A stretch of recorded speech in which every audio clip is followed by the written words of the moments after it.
and welcome everyone to season 2, episode 11 of Shadow Collective Star Wars podcast. It's early Sunday afternoon, which is a little different for us, but not that different. It's so bright out right now. I'm not used to this. Hope everybody's doing great today. As always, here are my two good buddies, Bob Grass. Hello. And Andy Beats. Hi. How you both doing? Skipper, how are you? Doing all right. Yeah, I'm doing good as well. As always, excited to get on here and do a little bit more Star Wars. Just happy to talk Star Wars. Get into it, guys. Start right in with the news. We finally have a name for the ACOLYTE, quote unquote, Sith Lord. I don't necessarily know if that's what we want to call him at this point, because even though we've heard the word Sith, we haven't necessarily. But he was given the name of Stranger. Yeah. And we found this out off of basically off of what looks like a helmet. Yeah, Which is being offered as Black Series. And Black this Series, is which, I mean, I'm surprised they actually have one out for Black Series already. I mean, because usually I'm more surprised at the color. It's not the same color. I don't know if they made it lighter just to see all the stuff on it, or I don't know, but it's definitely not the same color. Yeah, I mean, maybe they just did that for the effect. I don't know. Maybe, yeah. But yeah, it's usually stuff doesn't come out this soon, so it should be interesting to see. What do you? I mean, he has a name. What do you guys think? The Stranger. I mean, yeah. That's it. I don't mind it. I don't mind the Stranger. I mean, I never wanted him to be called a Darth whatever, or I'm not looking for one of those names, like, because I personally don't think he's a Sith. I think that he came across Sith teachings or his whatever, and he's just a dark side user or whatever. We can get on that theory a little later, but yeah, understandable. But the name doesn't bother me really. I think it kind of fits him right now, because before we get into these episodes, he technically is the Stranger. We don't know who the heck he is, right? So Yeah.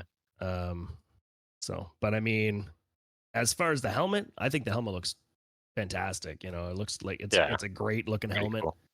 I think the effect on it in the show, I like it. I know there's people that don't per se like it, but the whole cortosis thing, I think it's cool.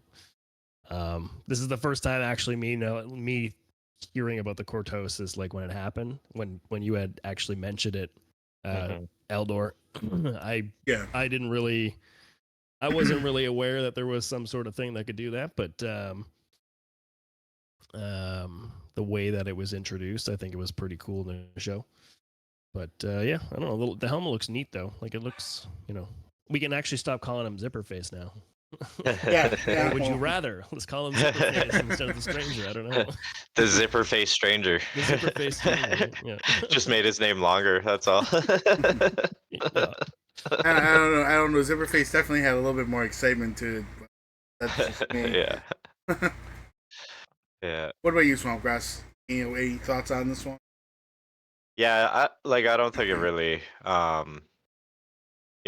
We I'm sure we could have called him the Stranger before that, but so it's not Yeah, really a that's very true. descriptive name or anything. But yeah, it's all right. I mean, it's cool that they are putting out that merch, like you said, so early. I imagine that means they expect to sell a bunch of it. So yeah, Like when he was at the end of episode 4, when he came in at the end of that, was it 4? Yeah, it was 4.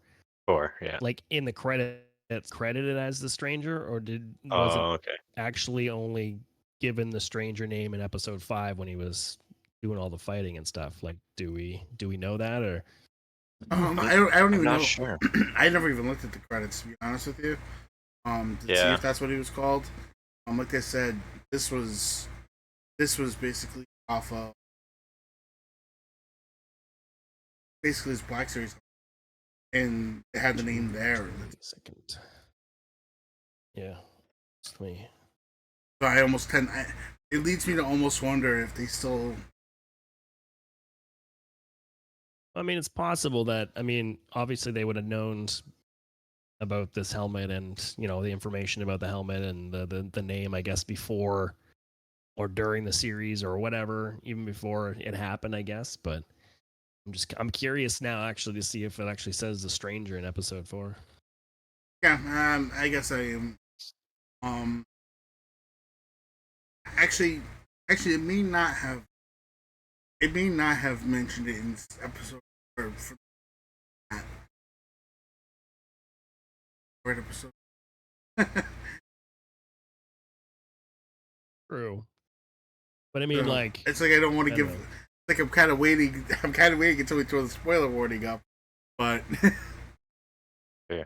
No, yeah. Well, I'll wait. I'm just gonna look, but I'll wait to say anything. no, that's fair. That's fair. Um, but I guess given off of that, we probably should get off. Okay? Because we're kind of Dipping into the we're the definitely spoiler potential stuff. yeah we're definitely dipping into the episode. Um, Yeah. um, we'll definitely move on from there. Another big news item that came up over the last week or a couple weeks. There was an article that came out on discussing film, which basically showed all the major film releases coming out over the years 2025 and Darth Eldor. Why would that even matter? Why do we care so much about that? um, the main things that came up with it were in 2026 they have listed May 22nd for the Mandalorian and Grogu, which great. I love to see it. I love to see it popping up in more places than one. So we kind of know now that that's kind of a set date in market calendars. May 2026, we're going back to the movie theaters to watch Star Wars. Excited, can't wait. um, but it also came with some pretty crazy news that December 18th, 2026, we also had another untitled Star Wars film that's supposed to be releasing. However, at the same time, it also lists a quote unquote untitled Dennis Villeneuve film, which we all know is Dune 3, releasing on the same day. I was very shocked to see that they would.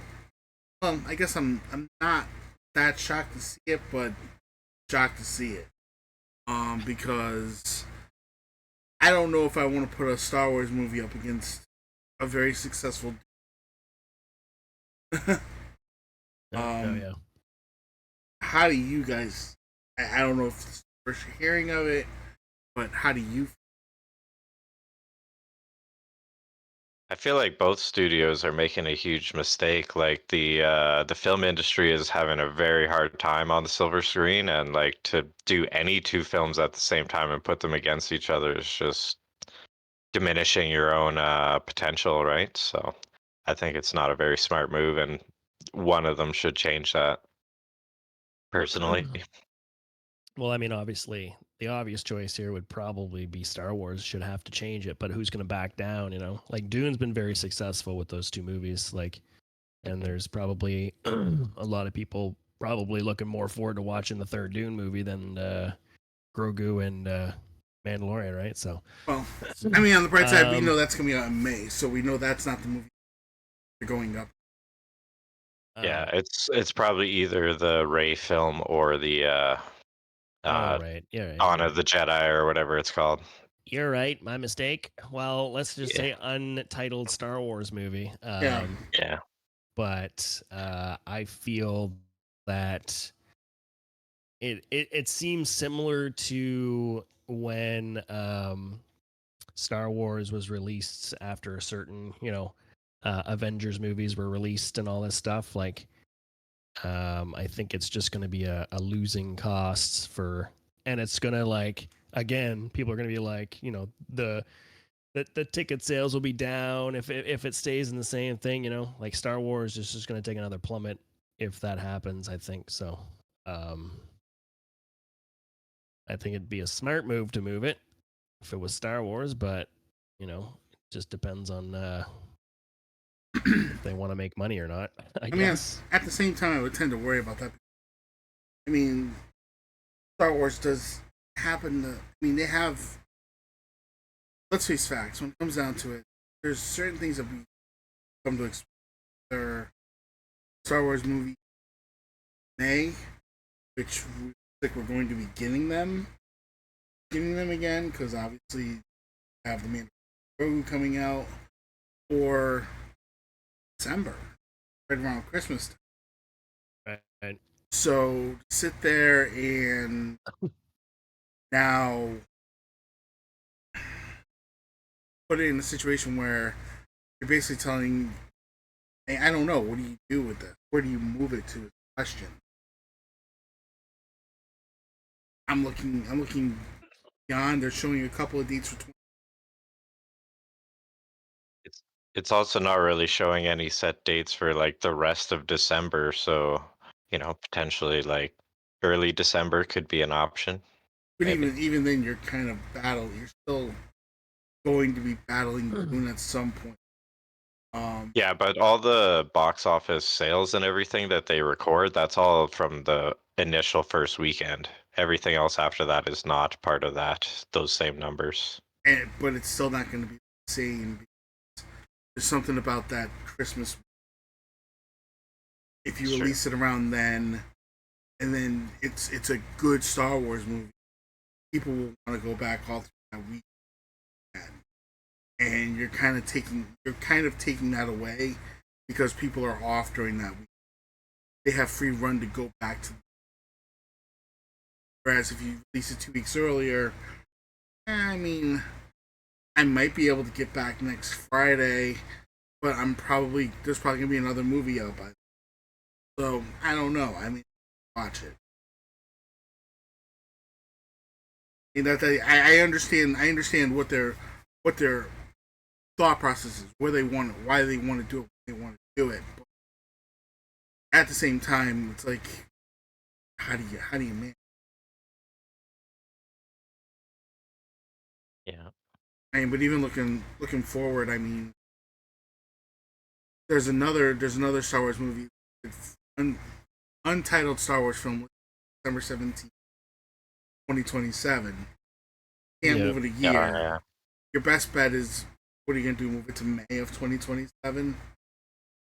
I don't wanna, Yeah.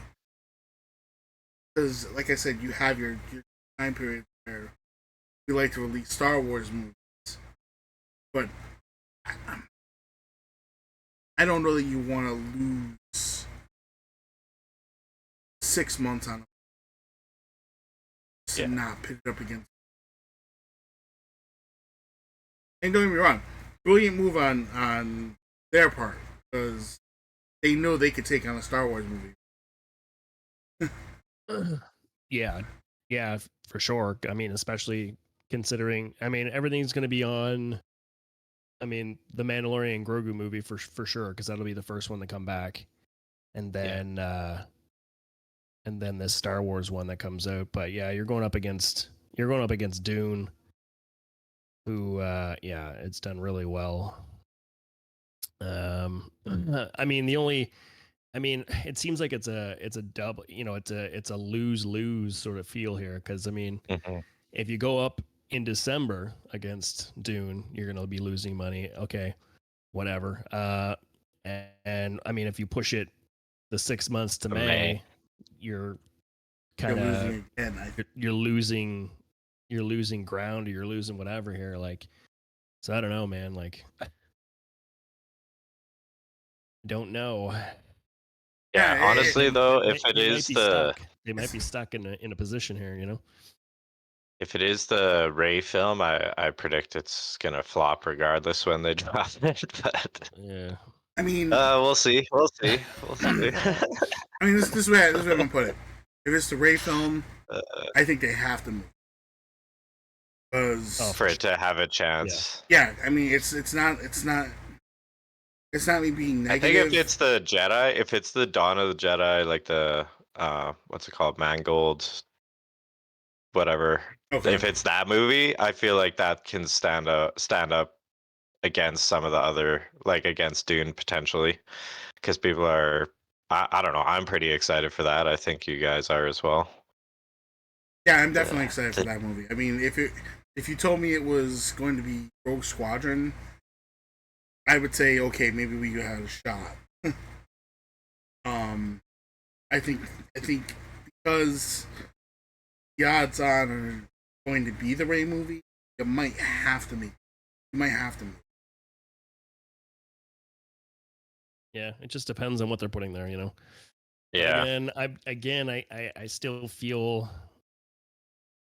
they're going to, you know, whenever Mandalorian Grogu when that gets released in May on the 22nd, I think they might gauge it from what happens with that movie possibly, because yeah, that makes sense. Because you take a look at what's happening in May too, right? You got Avengers, Kang Dynasty, even though you know there's not a lot. I'm not excited for those movies. Like, I'm not too big into it anymore. But I know there's still a bunch of people that are still looking forward to these Avengers movies, and I still feel like they're probably going to make a little bit of money with these movies, depending on what they do with the story or how they fix everything up or whatever. But I mean, I think my only thing there is you give, at least they're smart enough to know, hey, we're going up against ourselves. We're gonna give that a 3-week window. Exactly.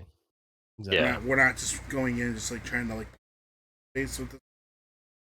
Yeah. Also, smack dab in the middle of that, there's an untitled Steven Spielberg film. I'm not sure what that is, but those are generally pretty popular. Yeah, but I mean, we don't know what kind of movie that's going to be. It's true. It's true. It could be anything. I mean, that could be. I mean, if it fits the description, then yeah, it could be something that's a danger. But the next Indiana Jones movie. Yeah, I doubt. But without Harrison Ford. But yeah, I mean, yeah, it just depends on what it comes out. Yeah, that's the one thing with all these untitled. Like, it would be nice to see them start setting things in the really telling us, which I think what those are. In all honesty, they kind of have to start telling this year. I mean, we're at that month. I mean, we have Comic-Con coming pretty soon. And then Disney's gonna end up having one of their own. They always have one of their conferences, like a D3 thing or something. Yeah, where they start to release or something for the shareholders. We get an idea of what they're going to be coming up with, what their plan. And at some point, I think you gotta start filling these spots with names. I don't really foresee the Star Wars films being released with a name or whatever. I can see the first one being put down. I mean, obviously, outside of Mandalorian Grogu. Yeah, obviously Mandalorian Grogu, but I mean that first Untitled. But I don't know. Like, I mean, like, how long have we been and I know like Skeleton Crew's been kind of like, you know, we know it's when it's coming out or you know, Yeah. vicinity, and they're dropping this and that, and we still haven't had a trailer for it yet. You know what I mean? So with this Star Wars, with Star Wars Celebration coming up in Japan early next year, I can see them, you know, giving us the titles for these movies then. You know what I mean? Like, Yeah, I think, anyways. in this article, it goes through a lot of 2025 stuff that I think previous to this was not really named, like not Star Wars stuff, but just films in general. So I think like this article is like, you know, kind of breaking into some of that stuff for 2025. So I feel like it'll be maybe a little while before we see 2026. And even some of the stuff on here is still unnamed for 2025. 2025 as Yeah. well. So I don't know. But yeah, All there right. is some pretty cool non-Star Wars films that I didn't realize, like when those dates would be. So this is an interesting like article. Actually, maybe I'll drop that in the chat if anybody wants to check it out that's watching on Twitch. Because there are a lot. Like Marvel's Blade is something I'm really looking forward to. It's showing that for November, I think. So pretty cool. There's a few movies. I mean, I'm not as into the Marvel stuff as I was before, but there's still a couple movies. Yeah, definitely. Mhm. But yeah, it's I don't know. It's just that I do tend to worry. It's like I want to see again. It's more I want to see Star Wars do well, but I don't want to see them be pitted up against something where it don't matter what you do. we're gonna have a lot of trouble trying to pull it off. Well, maybe it's not going to matter what they do. That's what I feel like is going to happen, you know? Yeah, Doesn't matter what's Yeah. going to happen, whether they moved or not. I Yeah. still feel like they're going to have a hard time making these films succeed. You know, in except if they have a great story, a great whatever, people are on board with it. You know, Yeah.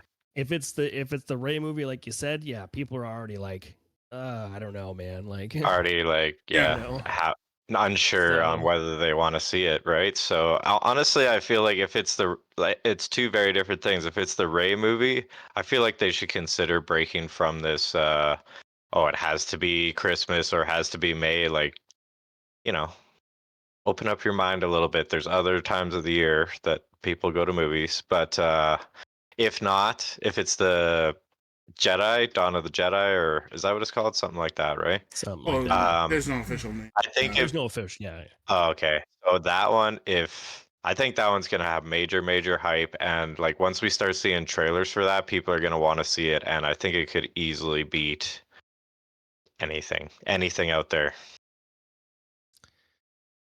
I think. as long as the story's good, and you know, and that's As what we always I hope.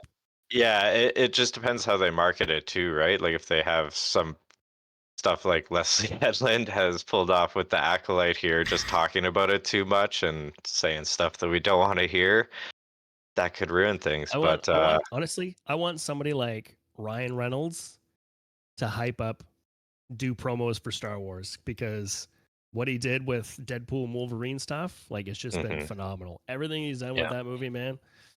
Like But somebody like that to do promos for Star Wars would be wonderful. Yeah. There's a well, way to get people hyped for a movie and to like, you know, go in these interviews saying like, "Oh, the episodes are going to be really short" or whatever she was saying all these I things know. I that don't want to see that that anymore. that I doesn't don't want. help. That doesn't help. absolutely. Yeah. Yeah, Um, so I the think more mystery the better, I say. I mean the biggest thing with someone like Ryan Reynolds, I mean, you can see he's passionate for Deadpool. There's a serious passion. Everything he wants to write it. He wants to. Yeah. He wants every little detail about. Tell he loves the character. He wants. But it's believable. You know Oh, what I mean? absolutely. Mhm. Leslie Headland is not believable. So Yeah. there's a And, difference. but I mean, and that's the funny part, because when they came out with that trailer for Rogue Squadron, and they showed when they made Wonder Woman. Oh, Catherine something. And they, No. like now, of course, now of all times, her name. But she was telling the story of her father, who was a fighter pilot, and how she wanted to make this Patty for Jenkins. him. Yes, Patty Jenkins. Thank you. Excuse me. That was believable, and I'm sitting there, and it's like, wow, this is something I could get behind. She sounds like she really wants to make this great Star Wars Top Gun movie that I think everybody would love to see. And it sounded exciting from the get go. And I was like, yeah, let's do this. And suddenly you hear it's canceled. It's like, why? It's like, because I think that's something where not only they could have talked to her about that movie constantly, and I don't think we would have ever gotten anything close to, oh yeah, well, it's a great movie. We were able to get a whole 75 minutes of good footage for it, and it's gonna go great, and it's gonna be as great as that time that that Han Solo blew up the ship in Episode 1. like we hear these people in the ACOLYTE saying, yeah. it's just like like we wouldn't have gotten that. We would have gotten somebody who you could see their passion for.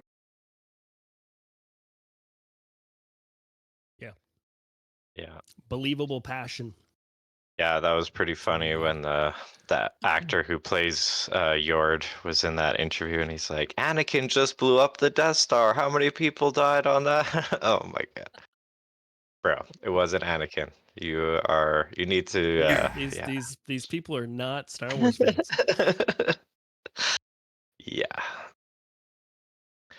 Yeah, that was pretty funny. But yeah, we don't like to see that. We like to see people that We need passion. enjoy Star Wars and understand Star Wars and love And Star Wars like that's us. why people kind of fell in love with Favreau and Filoni, right? You can tell the passion from these guys.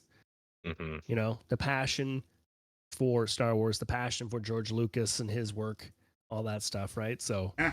and it's not fake. You can tell, like they're very, you know, and I like it too because the directors that they bring in for the Mandalorian that they have brought in, like Bryce and Robert and all those guys, like all those people that have done this stuff, like maybe they're Star Wars fans too. You can tell, like,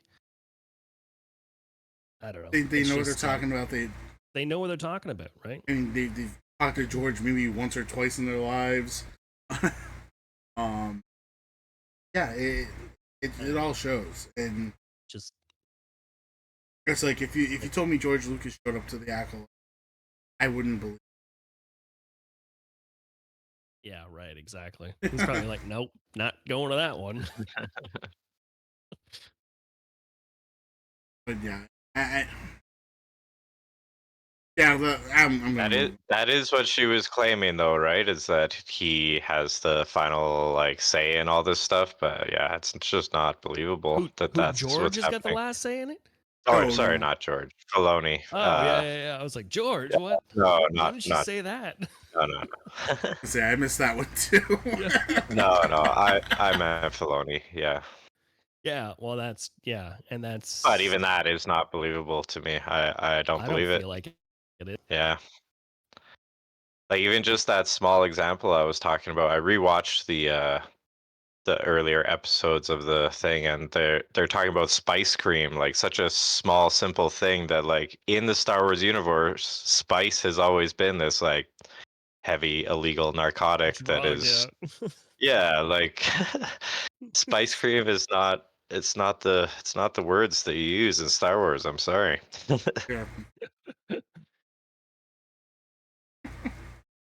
So Maybe yeah. Mother Coral was right. They shouldn't have spice cream cookies. Yeah. Yeah. Don't do drugs, kids. Don't do Okay. drugs, kids. Oh, but my mother says I can. I need sweets for my sweet girls. Yeah. Maybe she's on drugs too. Yeah. Yeah, maybe. Maybe. The power of many. Yeah, exactly, right? They're all on drugs. The spice is kicking in, girls. What did you put in these cookies? These are spice cream cookies. It would explain the weird yelling that was going on in the background. Yeah. Must have had a good high there. Yeah. Oh boy. Gosh. Oh boy. All right, let's move on from this one. All right. All right. So last story that I could find came from Star Wars Newsnet,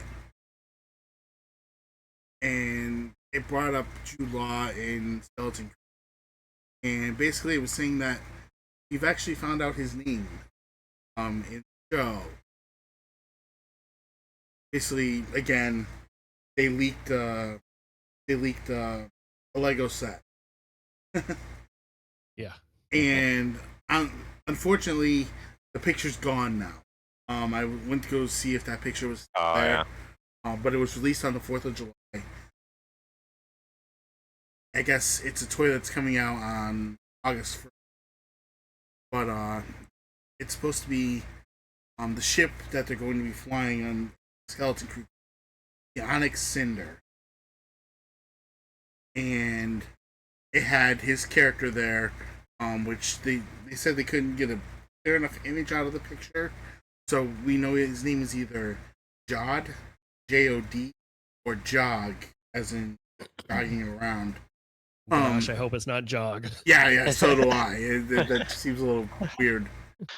But they also said that they were able to get names of the 3 human children for Wim, Fern, and KB.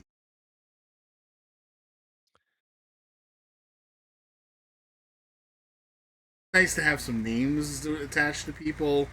I don't know what else it really tells us about them. Onyx Cinder does sound like an interesting name for the ship. I would have liked to have seen the ship. That much I would have liked to have seen more than any. Unfortunately, like I said. But yeah, the image got pulled or whatever. Right, but any thoughts on that, guys? Yeah, I mean, it's nice to get some more information about Skeleton Crew. I'm fairly excited for it. I'm sure you guys probably are too. Why are we waiting so long for this thing? I don't understand the secrecy around this movie. Like, there's nothing, literally nothing. We have to take stuff from toys and Lego to find out the information. Like, what is going on here? Like, sure. is there like a bad like PR person? Like, are they not good at their job? Like, I don't understand what's going on. Yeah, especially because we know it was originally supposed to come out like last winter, and then they pushed it back, right? So it's like, come on with it. Give us something. Give us like real something, like a proper trailer and whatever. Like, Let's go. I really hope, because it's supposed to release this year, and the Acolyte's done in 2 weeks. You know, I hope they start promoting something soon for this thing. So we're going to be in a dead zone here for a bit, I think, until they start doing anything with this. I mean, it almost tends to make me wonder: are they waiting for the last 2 episodes to air, and we're gonna sit there and start getting information? Oh, I mean, we hope so. We were kind of thinking the same thing with Bad Batch, and all of a sudden, the Acolyte trailers started popping up. Which,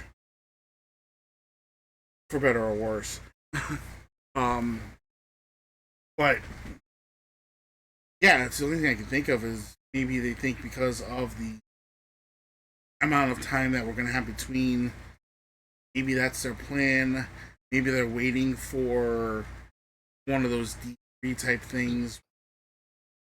We're probably talking about a May. Well, that's what I'm figuring too, because it's saying here too, like, they can't have a Lego set out for a show that doesn't even have a trailer yet. You know what I mean? Like, so yeah. Which probably explains why it was pulled. Yeah, so July, that comes out August 1st, this Lego set, right? So I'm guessing we're going to get a trailer in the next month. That's what it seems like it's going to, you know what I mean? I So mean, Yeah, that would make one would sense. hope. I mean, Yeah. less than a month, yeah, like because obviously Mhm. you're not going to sell this ship I hope not. if people don't know what they're getting into. Yeah. Yeah. People are going I to just have walk no into other way to. stores and be like, "What the heck is this ship from?" Yeah, Yeah. it's like Skeleton Crew, what's that? Like uh, Yeah. Never even heard of it. Yeah. Also, pretty much, too, at right? some Like point we're gonna supposedly getting that season 2 Tales of the Jedi as well, right? We haven't heard specifically when that's happening, but sometime potentially. and the thing is, those just kind of just pop up. yeah, that Yeah. one. So, I mean, because we weren't expecting when Tales of the Empire The came up, we weren't Empire thing. expecting that at all. It just kind of Right. like here it is. Yeah. I don't even know what. I mean, it'd be nice if we have something popping up out of nowhere. Sure, I'm down to watch it.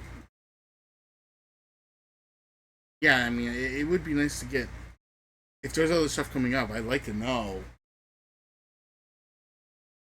Yeah. because I think we after I think after they this, did we don't say know. sometime this year, right? Like I feel like that was part of something that we had in one of the news articles this year at some point. I No, hope. Well, I don't know because I know before Tales of the Empire came out, we were all expecting a Tales of the Jedi 2, but maybe they they kind of switched it and made the Tales of the Empire the one that we were getting this year instead of a Tales of the Jedi 2, right?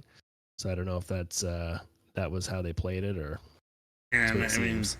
and I don't know if this is meant to be like a once yearly thing or if it because it didn't. Yeah, it didn't. Last one didn't. Well, I mean, obviously Tales of the Empire released, but I mean, like the Tales of the Jedi one. I don't remember the exact release date, Mm, Yeah, I can't remember when that was. but feels to say, yeah. 2022. But I don't. October 26th, It's okay. 2022. Yep. But I feel like Tales of the Jedi kind of came up out of nowhere as well. And we didn't. It wasn't something that was like. I don't feel like we were sitting there waiting a long. Actually, now that I know that October 26th, I feel like that does make it feel more possible that we will still get that this year, right? If it potentially Well, follows the same Oh, it's a it's kind of definitely a cadence. possibility. possibility. It's a Yeah. possibility. Yeah. They can probably smash out animation like crazy, right? It's not like Hmm. we're waiting on actors to show up or whatever. They can do it whenever. And Yeah. they But probably been working on ideas straight from when they were doing Tales of the Empire, anyways. right. Yeah. I'm sure they've got ideas, Wazoo list, and however they plan to do it, whether it be Tales of the Jedi, Tales of the Empire, Tales of the Bounty Hunters, Bounty whatever we're gonna hunters. call them. Yeah. Way. Yeah. Yeah, I mean, it's one of those things that even though the Tales of the Empire wasn't as good as Tales of the Jedi, I'm not gonna say no because even though it didn't live up to my expectation, the next set of stories, it's the next set of stories because Right. there's so many different characters that can be covered, and Hmm. it might just be that hey, maybe these two characters just weren't two characters that I cared enough about. But the next set of Yeah. characters, I'm really looking forward to. It could be something as simple as that. Yeah. Yeah, maybe we'll even see like some Tales of the High Republic type thing where we get to be acquainted with some of those characters that we haven't been yet in the on screen. And Could be interesting. it wouldn't be a bad idea because Yeah. at the end of the day, I do think that's another hurting the show a little bit. Is here we are, we got people using this to basically rewrite everything, which hasn't really worked out well. We don't know the characters that well, given 99% of the characters that were built brand new anyway. But the, the one character that's supposed to come from this whole High Republic, if you didn't read about her, you don't know anything about her. And the one thing I really want to know is those people that really have followed the High Republic, they followed this character as well as they should have. Yeah, I don't know. They say she's pretty beloved in that community, but yeah, it's for us who aren't in that community, we don't know. I mean, because Well, and also there's a large gap though too, because what they're telling right now in the High Republic stuff, they're on like, I don't know, like a phase. I think it's like phase 3 they call it, but I don't know the year date of it. But she's young. She's not even a master Jedi. Like, Oh, okay. you know, so there's a lot of space, a lot of gap that we don't know. Like we're seeing the tail end of her story, it seems. So I mean, but to me, that's also the worrisome part of it. Is we're talking about a character that's they're saying is well beloved. Everybody's excited to see her in this show. Not for nothing. I'm not all that. I don't feel all that attached to the character. I don't find. I'll let you know my opinions when we get to the show. Yeah, That's God, thank you. I have a few. I'm pushing. Yeah, maybe we should just hop into that. Just We're hop pretty in. much done with let's get into that. the Jude Law thing, eh? Yeah. Spoiler alert time. I was gonna say, yeah. Let me hit that. Throw that spoiler up. I am last on the skeleton crew. It's nice to see. Let's get some more information sooner rather than later. Yeah, please I feel like I feel it's like a repeating thing every time we have a show and we talk something about Skeleton Crew, and we're just like, we need more. Yeah, like, there's got to be more stuff coming out soon. Like, and hopefully by the time we do our next show, we'll hopefully get a trailer. Yeah, please let us have a trailer. Like, yeah. All right, or at least one of those better interviews where they give us a lot more meat of it, something like that. That would be all right too. Something. Yeah. Well, that being said, spoiler alert. Alerts are up. Obviously, we're getting into the Acolyte now. Have not watched episodes 5 and 6. Why are you here? Still love you to death. We want you to listen to us. Go watch the episodes first. Just to hear our voices, man. But our beautiful, beautiful voices. But go watch the episodes first so that you have a little context to what we're talking about, and come right back. We're not going anywhere. Whether you'll find us on well, you'll know where to find us later when we talk about that. But let's get into episode 5. Anybody want to take episode 5 here? Sure. Episode 5, Night, is the title. Directed by Alex Garcia Lopez, written by Cor Adana and Cameron Squires. So the mysterious warrior kills all the Jedi except Yord, Jecki, and Saul. Saul saves Osha from the warrior and demands that he reveal his identity. The warrior claims that they have already met and then vanishes into the forest. Jecki captures May, but the mysterious warrior arrives to kill May for trying to betray him. Jecki breaks the warrior's mask before she is killed, revealing him to be Qimir. Saul arrives and questions Qimir, who says the Jedi might call him Sith, and he now intends to kill them all to keep his existence secret. Yord ambushes Qimir, but is quickly killed. Saul fights and overpowers Qimir, but is stopped by killing him. Stopped from killing him by Osha, who plants a light on Qimir that causes a colony of Umbra moths to attack and carry him away. May uses Osha's stun gun on Saul so she can speak with Osha, but they end up arguing about each other's choices, and May uses the Force to knock Osha unconscious.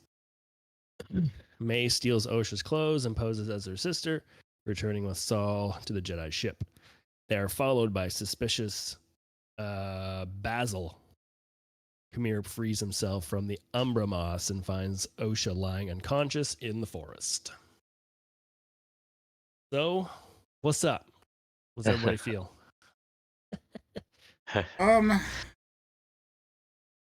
nothing, the episode actually started really well. I liked the battle. Right. I liked watching. Yes. Liked watching the. It lived up to expectations. I mean, people died. People should have died. I know you were happy about one. Your favorite died, yeah. No, come on, come on. Even though he died, you gotta admit he died pretty spectacularly. You gotta give him that. Honestly, you know what? The way that Jackie died and the way that T died, I loved it. Loved it. And it just sounds kind of gruesome, but like, I think it was. Yeah, really it was cool well done. It was well done. So, I thought. I mean, the battles were good. I've heard people go as far as to say the battles were on par with like episode 1, the episode 1 Maul versus Obi-Wan and Qui-Gon. It's as good as Obi-Wan versus Anakin. Let's pump the brakes. It ain't that good. But it was good for what it was. And yeah, the choreography was fantastic. did you guys watch? Because they had posted a bunch of the choreography that Manny Jacinta did with all the stunt choreographers and stuff. No, I didn't see that. Yeah, it was actually pretty cool. Like he did I watched they all did a really good job with it. I think like it was really well done. So that part of the episode I thought was great. Yeah. And then they opened their mouth. They started talking. And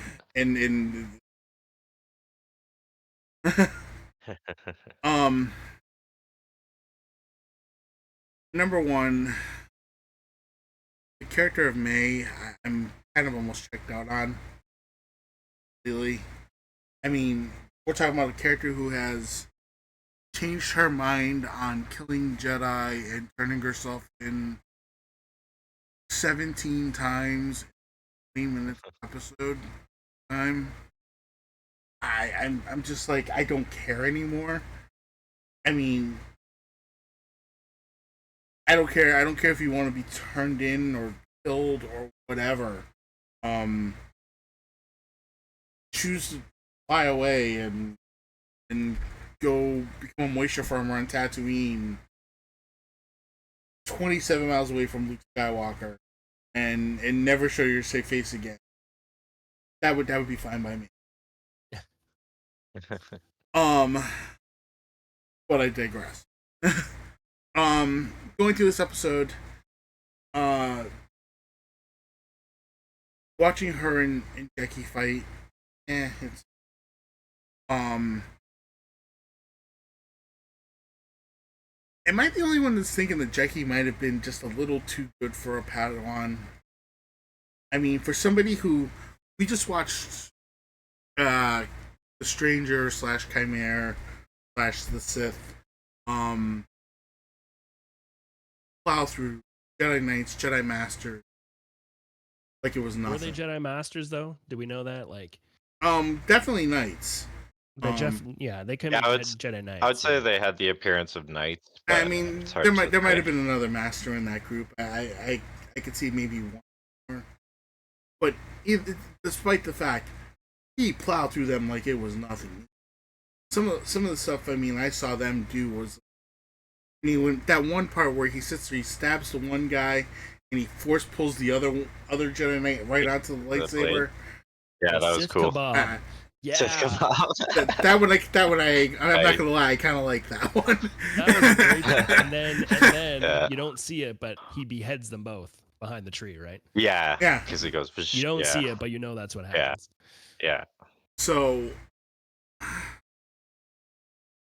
Yeah. But all of a sudden, it's like he did that easily. Jedi Knights, but here's Jackie.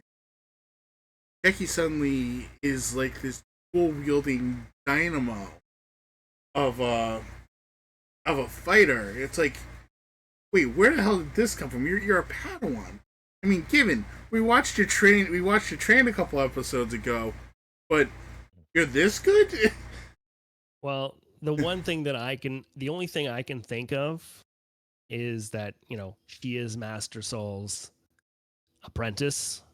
So each one of them have their own style and technique.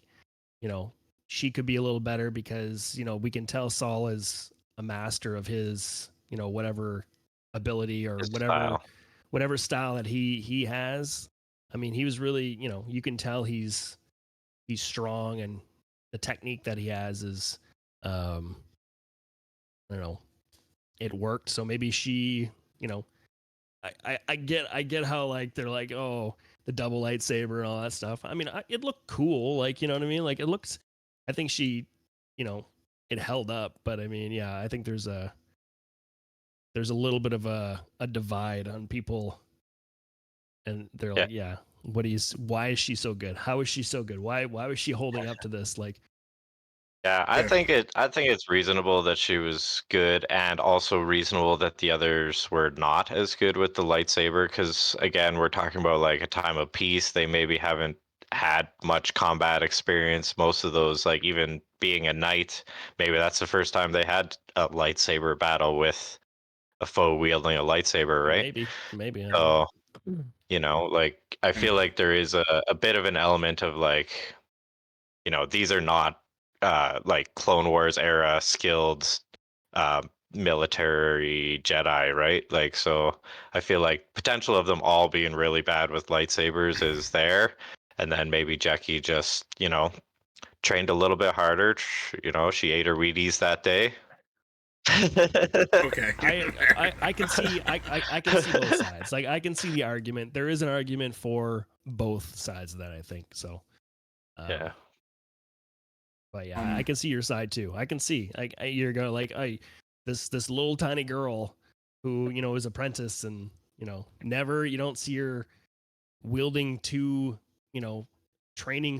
sticks in the training room or nothing like that. It just Yeah. comes out of nowhere, Sure. right? So I can see that. I can see that. But like I said, like, it just feels like because she's Master Soul's apprentice, maybe she has a little bit more skill, but she hasn't passed these certain things yet in the Jedi thing. I don't know, like, Yeah,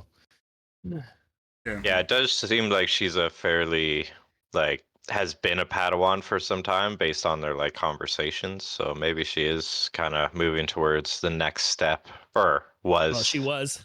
was. Yeah. Yeah, Yeah. and then we get the secret light. I don't know, what is it, light knife or lights? I don't know, whatever the small little lightsaber is. Like, Yeah. No, but that I kind of like. Cheese, Jackie. I kind of like the idea of that just popping out of nowhere and having Yeah, having it another. reminded me of Japanese style, how they always carried like their katana and then the smaller sword. I can't think of the name off the top of my head, but they'd have the smaller sword for that reason. If your katana's tied up or whatever, you have a sidearm that you can, maneuver a little I, quicker with. I don't remember. Yeah, I don't. Yeah, Like, But yeah, like I said, everything about the fight I loved. yeah. I thought it was great. wakizashi is what they're called. Thank you. But like I said, then we got into the talking. And I'll start with the talk between Soul. It, it was nothing overly crazy. When he said the word Sith, I kind of groaned a little bit. Like, it's on the nose. Please don't go there. I'm glad it was only brought up once. Yeah. I like that he kept it a little bit vague. He's like, you guys might call it a Sith, Yeah. The fact that Soul kind of recognized him kind of made me wonder what's going on with that. But that was never kind of again. I think there's more. There's more when we talk the next episode. I want to say Yeah, something about I think that he next does. episode. Yeah, Right. I think he does bring it up a little bit in that episode. Next one.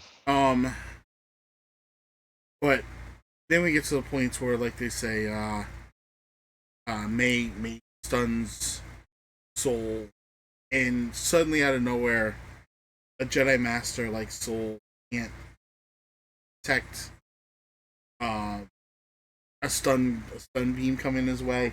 That one kind of threw me off.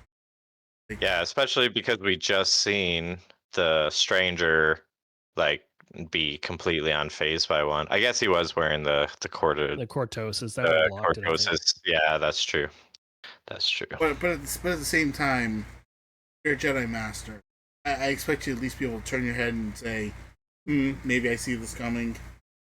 Yeah, those stun bolts move pretty slowly. Yeah. So Too.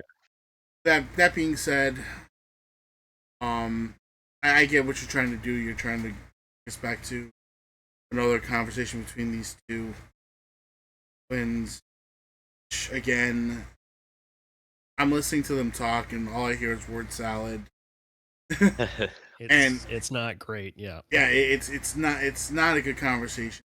Same thing over and over. Mm-hmm. Mm-hmm. You're evil. No, you're evil. No, you're bad. No, you're bad. And then at the end when she sits there and force and knocks her out, force push. Yeah. Okay, boy, you were never good at blocking anyway. Never good at blocking anyways. Again, I had to groan because it's just like, my God, best you can do. Like, who wrote this? Yeah. Yeah. It's like a continuation of that scene where they're like fighting and their mom is trying to do that demonstration. It's like that's just the continuation of their whole interaction. Yeah. And then the worst part for me, the absolute worst part of the episode, it's the point where she takes the lightsaber, she somehow cuts her hair perfectly like her sister's, and stands there with the pose. And it's like, Yeah. What the hell is that? That's some force skills right there. And it's like she did it. She goes down Yeah. and cuts up, and then she's like looking up in the sky, like posing. You're like, what are you looking at? Like, what are you posing for? And it's like you didn't just become great or anything. What the hell's going on here? Yeah. It's like she's looking at us like, wasn't that cool? Yeah. It's like, no, it wasn't. Yeah. What the fuck is wrong with you? But and like I said, it just kept going downhill from here. It's like all of a sudden Soul wakes up and he's looking at May and he calls her Osha. And it's like, wait a minute. This was your student. Yeah. You can't recognize her through the. I mean, are you cut off from the Force? All of a sudden, what's going on? Because it doesn't make sense. I mean, yeah, like there should be even just like aside from the connection with his Padawan, there should be some degree of like dark energy coming off of May, right? Like, or that, or even the fact that he sat there, he ran up to her, he looked at her in the face, and said, "Let's go, Osha. We've got to go." She has this big tattoo on her face that basically says she's not Osha. Yeah. Yeah. How do you miss that? True. Well, it's being covered with the dreadlock, eh? Come on. So. Yeah. That was perfectly cut into place. Yes. Perfectly cut the hair. Yeah, she used the Jedi hairdresser skill. Yeah, it's like, and then the other part that I missed was the fact with the light in the moths taking Qimir up into the sky. He's got to cut and try to kill them all. And it's like, really? We really... Did any of us really believe that he was done? he was finished. Absolutely not. No, of No, course not. but definitely like I think it was just a way to distracted from what he was distract it, doing. Yeah. distract him so they can get away. Like I don't even think she thought that would kill him. It's just something that would distract him and Buy get them out of some there. time. Yeah. One thing I noticed that is kind of took me out of the time period, so to say, is he's wearing the stranger. He has one of these straps that are like clothing that you can buy today. I see ads for them all the time, and he's like wearing that, and that kind of was just like, I feel like you could have done something to make that not look modern, you know?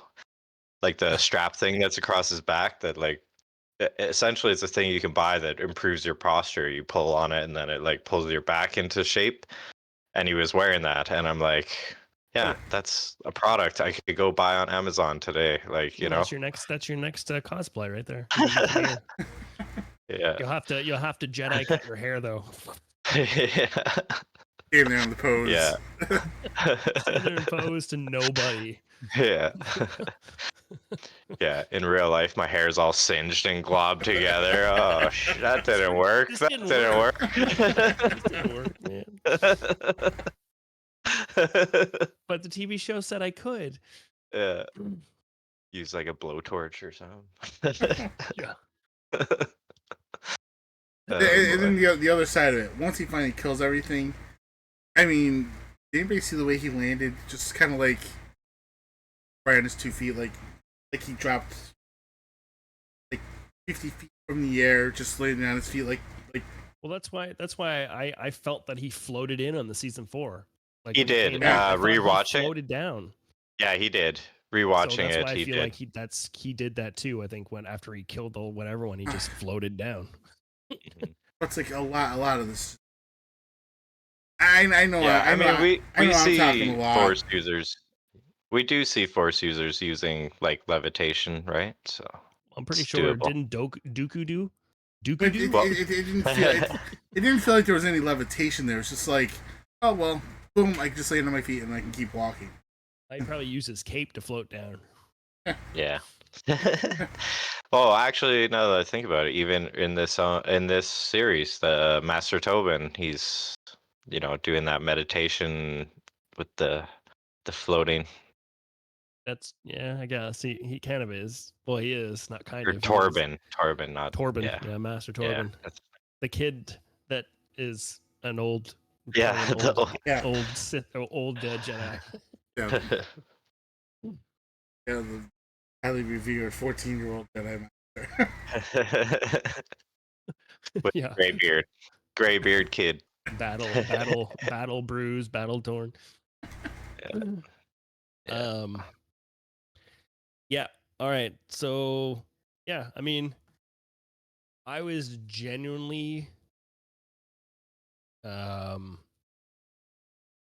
more attached to this episode in the beginning, obviously, with all the lightsaber stuff. And I mean, maybe I'm just the moth to the lightsabers, but I just you kind of get a little like, oh, cool, it's lightsaber fights and just the different ways that the Jedi were killed was unique, especially Yord. That I didn't even you didn't even see that. You're just like, oh my gosh, he just snapped his neck, dead. Like I like that it was different than just killing him. Maybe it was supposed to be a symbolic death or something. I don't know. Maybe not. I know we didn't mention the cortosis thing, but I do like that they introduced the cortosis into this. Having his gauntlet and having the helmet. At first, if you're watching it at first, you only think it's the gauntlet, but then it's the helmet. After on, you're like, oh, it's both of them. So I thought it was pretty neat. What else? And for me, the cortosis, I wasn't the hugest fan of it. Like, I get that it is, like, after learning about it, it is part of Star Wars and used in other forms of Star Wars stuff. And this is kind of the first introduction to us on the screen or whatever. But to me, like it just kind of felt like you know how like in like shooting movies they'll be like, "Ah, I'm out of ammo," and they're like, creating this extra drama just to like kind of make it feel like the person is going to lose the fight or whatever. That's kind of what it felt like to me, and I was just like kind of rolling my eyes, but yeah, whatever. It is interesting to some degree. I mean, see, in my opinion, I think that's actually one of the things that I'm kind of glad onto this show. Yeah. Because at the end of the day, I get your viewpoint there for us, but at the same time, I look at it and that sounds like it's like you're gonna win by any means necessary, and if you can disable somebody's lightsaber, well, you've pretty much just armed them, pretty much taken away their ability to defend themselves, and no matter what they're saying in this show about you don't, I wouldn't attack armed. You're not a Jedi. You're following the dark side. It's you're gonna take joy in killing. You can. Yeah, I see that being exactly what something they might want. Though I will say one thing. At one point, I never mind. I didn't. It's not something I talked about. We're gonna wait till the next episode. Well, no, because I was talking about it somewhere else, and I don't want to. If you bring something into the conversation, isn't true. Okay. I'm sorry. Right. I'm sorry to completely Right. Oh my gosh! Now you got my hopes up. I don't want to. Yeah. What else? Yeah. The I wasn't super turned off by by the way that they distracted him with the Umbra Moss. Like whatever. It was kind of silly, but I mean, I get they were just trying to get away, so that was kind of the whole thing. Like I find it weird that like this whole like the first 4 episodes of the show, like Yord's like such a huge pain in the ass for Osha. Like he doesn't want to listen to her at all for anything. And then like when they're running back through the trees there and he's just like we got to keep going, and then she just convinces him just to turn around and follow me, and he just goes okay. Like you're like, Yeah. the hell, like Yeah, I thought that was a little bit bizarre it was too. kind of weird. Like I know Especially because she already was trying to convince him, and he's like, "No, we must go to the ship. I yeah, have my orders." and I just yeah, it's just like he was kind of thrown off by this dark side user, and he doesn't follow any rules, because he's a huge rule follower. Yord, right? So it doesn't make any sense. And then that kind of like convinces him to go back, and I don't know. Like, it was just kind of weird, but it just kind of matches the same kind of dialogue stuff that's been going on with May and with the twins, and it's just like it doesn't make any sense, but it makes sense because the writing's not the greatest. So Yeah. Yeah, it makes sense in the sense that the writing is bad, so we shouldn't expect good things. We shouldn't expect the greatest here, I guess. But I mean, outside of the battle, I'm the same. Like it's just it started to dwindle. I do appreciate the like I find as like, and this will be for the next episode too, but I think as Qimir talks more and stuff, like I feel like he's starting to like fill into the role that he's playing, like I feel like he's probably, if not the standout one in this series right now, in my opinion, other than Saul. I love Saul's but I mean, Qamir's growing on me. And as he plays it more, like we'll get into the next episode, I guess. It could be a good segue, I guess, if there's nothing else. But I feel like for me, I feel like for me, he's probably he's beginning to be one of my more favorites in this show. Yeah. I mean, really, there's not much left, anyways. Everybody else dies, so Yeah. so, Yeah. Basically. But yeah, take your pick out of the worst, I guess. But Yeah. Eldor's favorite is dead. Not Yord.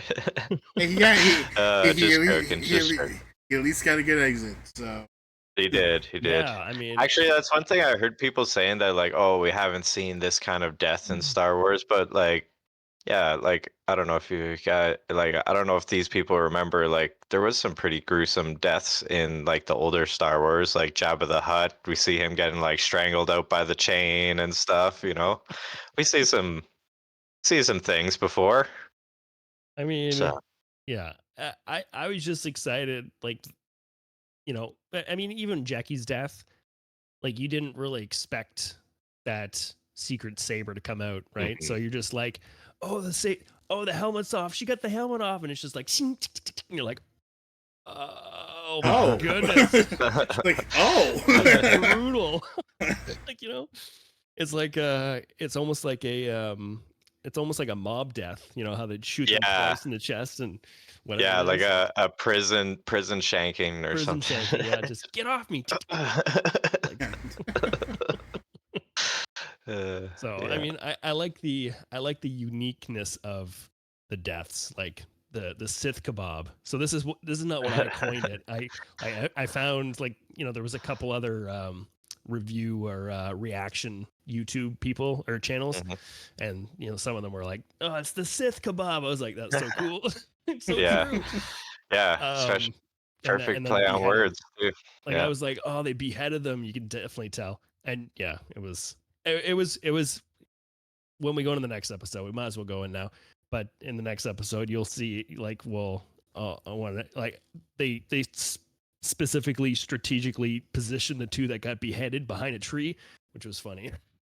So you don't see their heads. Anyways, let's move on. All right, you want me to read that one there? Go on into it. Up to you. Ready to go for it? Yeah. Unless you guys have anything else to say on the first episode. Nope, I'm good there. Okay. All right, episode 6, Teach and Corrupt is the title. Directed by Hanel Culpepper, written by Leslie Headland and Jocelyn Beale. Qimir takes Osha to an unknown planet where he dresses her wounds. He claims to be a former Jedi who was betrayed by his master, drawing parallels to Osha's past. She is wary of him, but eventually agrees to try on his helmet, which is made from the lightsaber-blocking metal cortosis. On the Jedi ship at Khofar, interference disrupts Sol's attempts to contact the Jedi Council. A partial message about losing his whole team makes it to Coruscant. Sol asks May to help fix the ship's power, still believing her to be Osha, and she is attacked by Basil.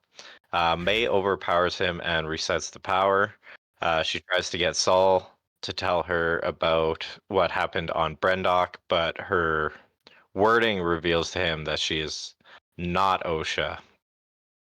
When the ship's power is restored, Sol stuns May and leaves her just as Vernestra and a small band of Jedi arrive to investigate his message. They find the massacre and suspect that a fallen Jedi is responsible, with the Jedi Mog suggesting that only Sol would be powerful enough to kill so many. When May wakes, Sol says he will tell her the truth about what happened on Brendok. I noticed that Basil was fighting against May or whatever, but it was also Pip, the Pip droid. I feel like this is the first time where we see him do anything other than just a beep, beep, beep. Like, he kind of controls the, like, whatever that is, that fluid, and like squirts it on her and stuff.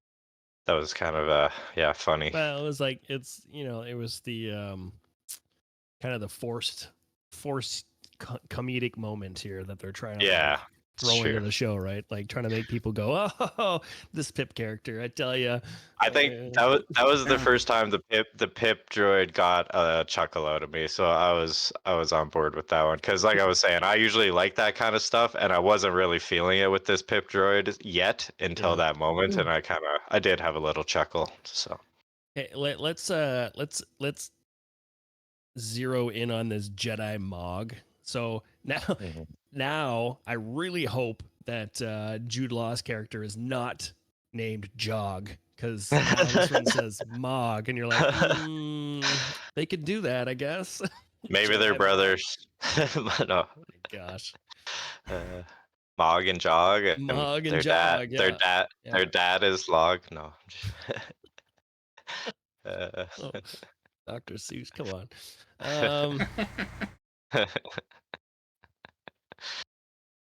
So Go for it, Andy.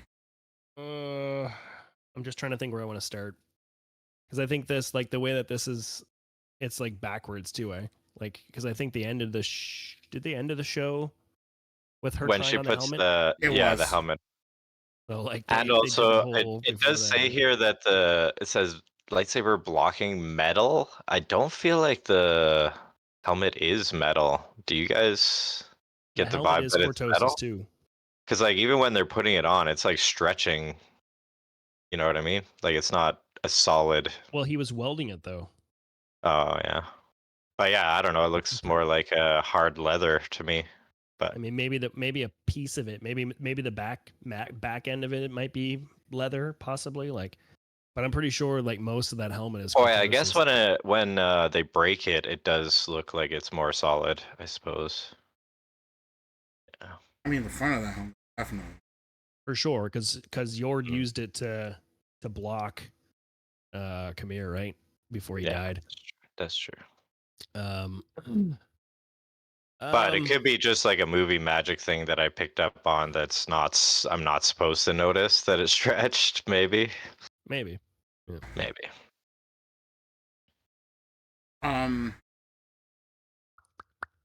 I like where to start here. I guess since we're working our way backwards here, I'm gonna start with our good friend Vernestra. Just me or was Let's start with her. Yeah, let's start with her. it's just me or was the light whip just unimpressive thing? I like why I I like thought how it was they pretty like cool, but it was they. brief. Well, it wasn't like crazy bad. You know what I mean? But what do you expect? Honestly, what do you expect from a lightsaber whip? Like I was I think expecting it's an Indiana Jones whip with the purple on it. You know, okay. that's No, pretty much no, all I no. was- Let's hold on. It's not so much that. It's you've gone on to. That's one of the things that everybody was making a big deal about. Is that she has this lightsaber whip. Yeah. And this is all we get to see of it. It's just, oh wait, there's a moth whip on. It's like a giant lightsaber Yeah, bug squatter. Yeah, 0.3 of a second, and that's all I get. That's all we're getting. Although it was a very short thing, I thought it was kind of cool. Like especially because I didn't realize it would be like the form of a saber and then the whip comes like out from that. Like I thought it would be more like Yeah, I think whip shaped in general, I guess. I don't know. I think there's I mean, on the probably hilt itself, it's probably two like settings or something. Like once it could be solid, she can still use it as a lightsaber, but it still has some sort of way where it forms Extra into a thing. lightsaber whip. I don't know. Again, I don't know the backstory to her, so I have no idea. But I mean, but she And does have yeah, it. She does have it maybe in we'll. when she's younger too. So Okay, but maybe we will see it more, perhaps, in the upcoming episodes. but even I feel we will. Yeah, I feel we will. but even then, am I the only person finding her to be okay? Yes. No. Okay. So this is what I wanted to bring up with Vernestra. So I think I had mentioned before that I wasn't a big fan of how she The makeup, looked as the yeah. makeup. Yeah. So that still continues. Mhm. But for a lot of these Jedi, including her, they're not believable. I feel like it's just a bunch of people, you know, playing cosplay as a Jedi. Even the Jedi Temple, you're like, this doesn't even feel right. You know what I mean? Like, it doesn't have, I don't know what it is. I can't pinpoint it, but it's just, it doesn't feel, and I know it's fiction. It's not meant to be real, but it's supposed to look good, and I feel like it's subpar. Like, she's just not believable as a Jedi, you know, as whatever she is, an alien Jedi, or I don't know. It's Yeah, and Mog even less. Like I feel like he it's like a, just oh my gosh. yeah, he seems pretty gullible and oblivious, which generally Oh, is not the way that Jedis are. just it doesn't. I mean, Yeah, it doesn't sit right. a lot of it also is back to the idea that we were talking about before that. I mean, given its fate of the Jedi, there's. I mean, even you go back to again. You go back to like Obi-Wan. He talks about how there were thousands of Jedi, 10,000, tens of thousands, and it's like you got. I guess, unfortunately, we're seeing the low end of that Jedi Order at this point. This definitely doesn't feel like we're seeing the high side. Well, I feel like a lot of the Jedi at this point have become more like drawn into the political side of of the government, of, you know, of the, I don't know if they call it the Republic. Did they call it the Republic Yeah, they do at call it this the They point? do, yeah. they do, yeah. Or the High Republic or whatever it is. Yeah. So of the I think Republic, I they think, just say Republic yeah, I guess because for this. we Yeah, call it high. That's, they don't know it to be a yeah, higher Republic because they don't know the future. yeah. Um, but yeah, I feel like a lot of them seem to be, you know, maybe have gotten away from being a, I don't know, in that era, like a Jedi obviously was different. They're more of a peacekeeper than anything. This doesn't seem like they do a lot of battling with anything anymore. You know? Mhm. No, man, I get what you're saying there, and but like I think it goes back to this whole idea of they didn't. They were at a time of extended peace. So obviously, you don't have to train hard to fight anything. Right. Have that problem. Whereas, like I said, Jedi trained during the Clone Wars, they had to be ready for battle. So if you gave me 5 Clone Wars era Jedi up against 5 High Republic Jedi, Clone Wars Jedi are going to beat the snot out of them every time. Mhm. Absolutely. Right. Given they're not going to fight each other, but you get what I'm trying to say. Um, but Unless maybe Yoda was on the High Republic team, then maybe they stand a chance. Yoda will be part Maybe. of that. Yoda will probably be part of that Clone Wars team. Oh, He so would be, yeah. I wouldn't. I mean, it wouldn't happen. They would just cancel each other out. That's totally. But my whole thing is, you're almost getting this impression that, like, the Jedi just really lackadaisical. Mhm. Like, it wasn't just training for battle; it was training for everything. Like, I mean, it's time. We don't care. Your force powers aren't as important. Training, none of it's important. Congratulations, you're force sensitive. Here's the Jedi Order. Congratulations. Well, this is kind of why I feel like those Jedi that died on Khofar kind of makes more sense, and like it just comes down to the teacher. You know what I mean? Like the master and the Padawan. Like, I feel like Master Soul would have been a lot harder on Jekki maybe than the other masters were on, you know, harder on these Jedi, or, you know what I mean? So that's why I feel like she was a little bit more battle ready than the other ones were. And it, you know, just came down to, I will say that it makes me want to know about the characters. How Soul, because Right. what did he go through that he's better prepared than? Yeah. Well, I mean, hopefully we get more of a backstory with Yeah. with anything, but Mhm. which I feel like we should, But absolutely, especially at this point, he's Oh yeah. he's the one character that is persistent through the series. Though last two episodes really got me wondering, wait, what the hell's going on with this guy? well, that's what. Yeah. Well, and now they're bringing in Vernestra too, right? So Vernestra seems to have like why if not to cover something up that maybe she did something wrong back when because there was a scene where Qimir takes up his shirt. He's got that scar on his back, right? Mhm. Looks like a Looks like a whip lightsaber thing to whip. me. You know what I mean? So Maybe. Yeah. when he says that he was a Jedi, Yeah. a former Jedi, well, Yeah. it Yeah, and seems she like he insists could that have been she has Padawan to. Vernestra. Yeah, I got You know what I that mean? sense too, So especially like, too when she's like, I insist that I must take care of this right, personally, exactly. right?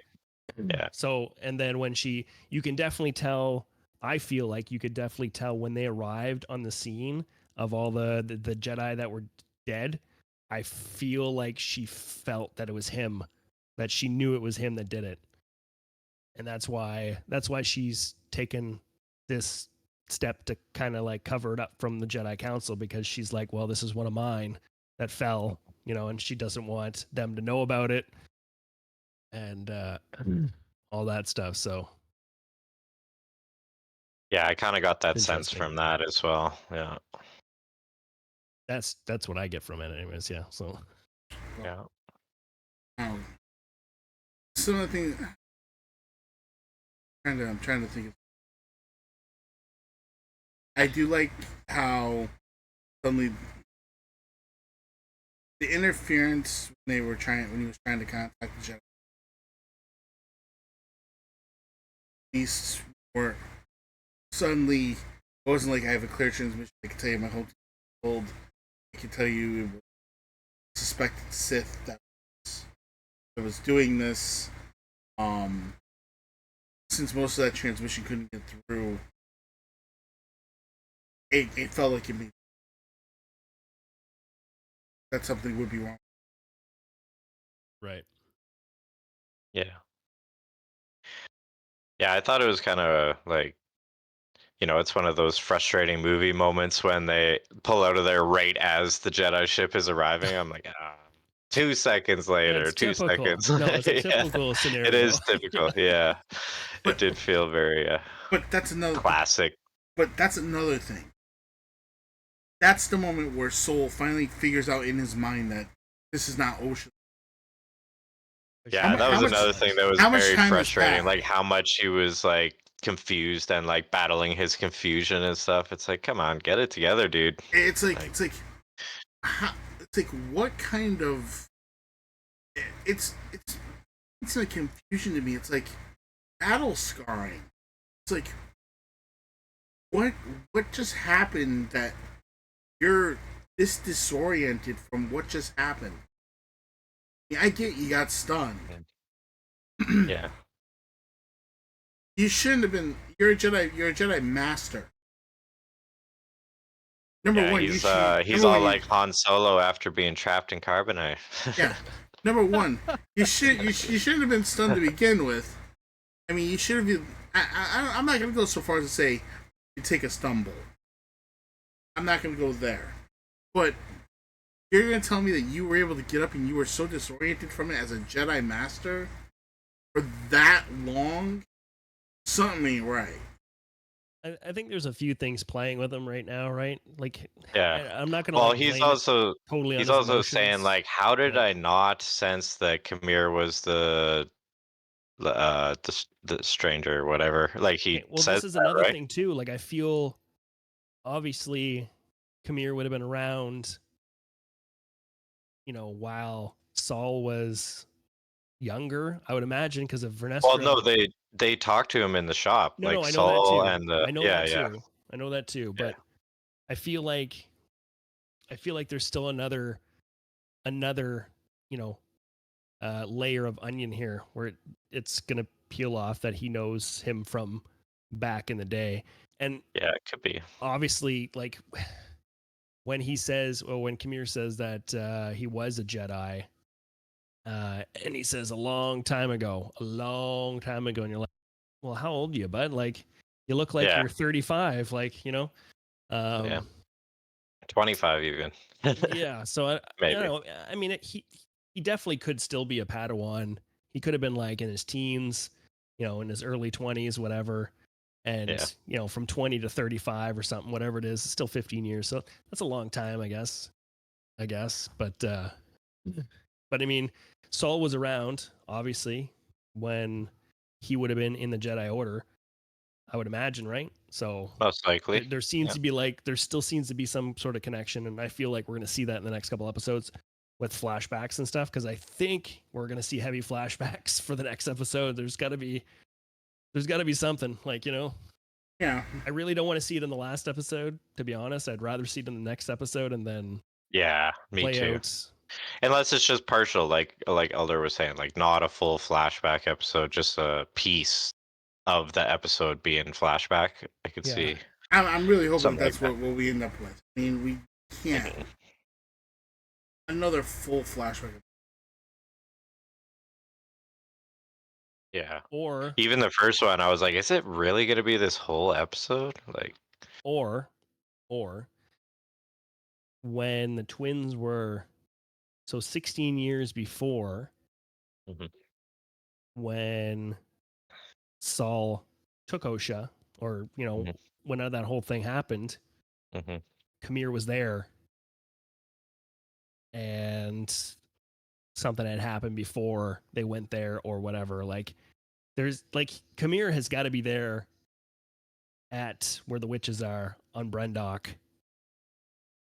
because I feel like maybe that was the battle, maybe that's how he remembers him, or I don't know. Like, there definitely needs to be a connection here somewheres.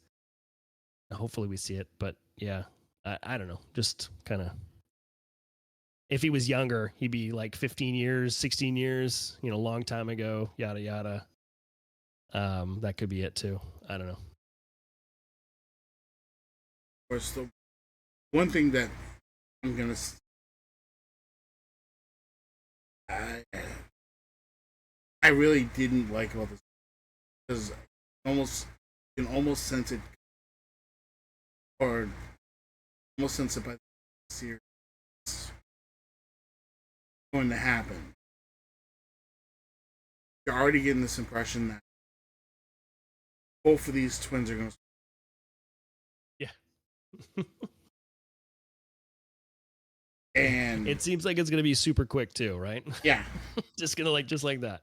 Yeah. Because, I mean, already it have seems like them fighting each other with opposite lightsabers or whatever, I mean, like Osha with the red.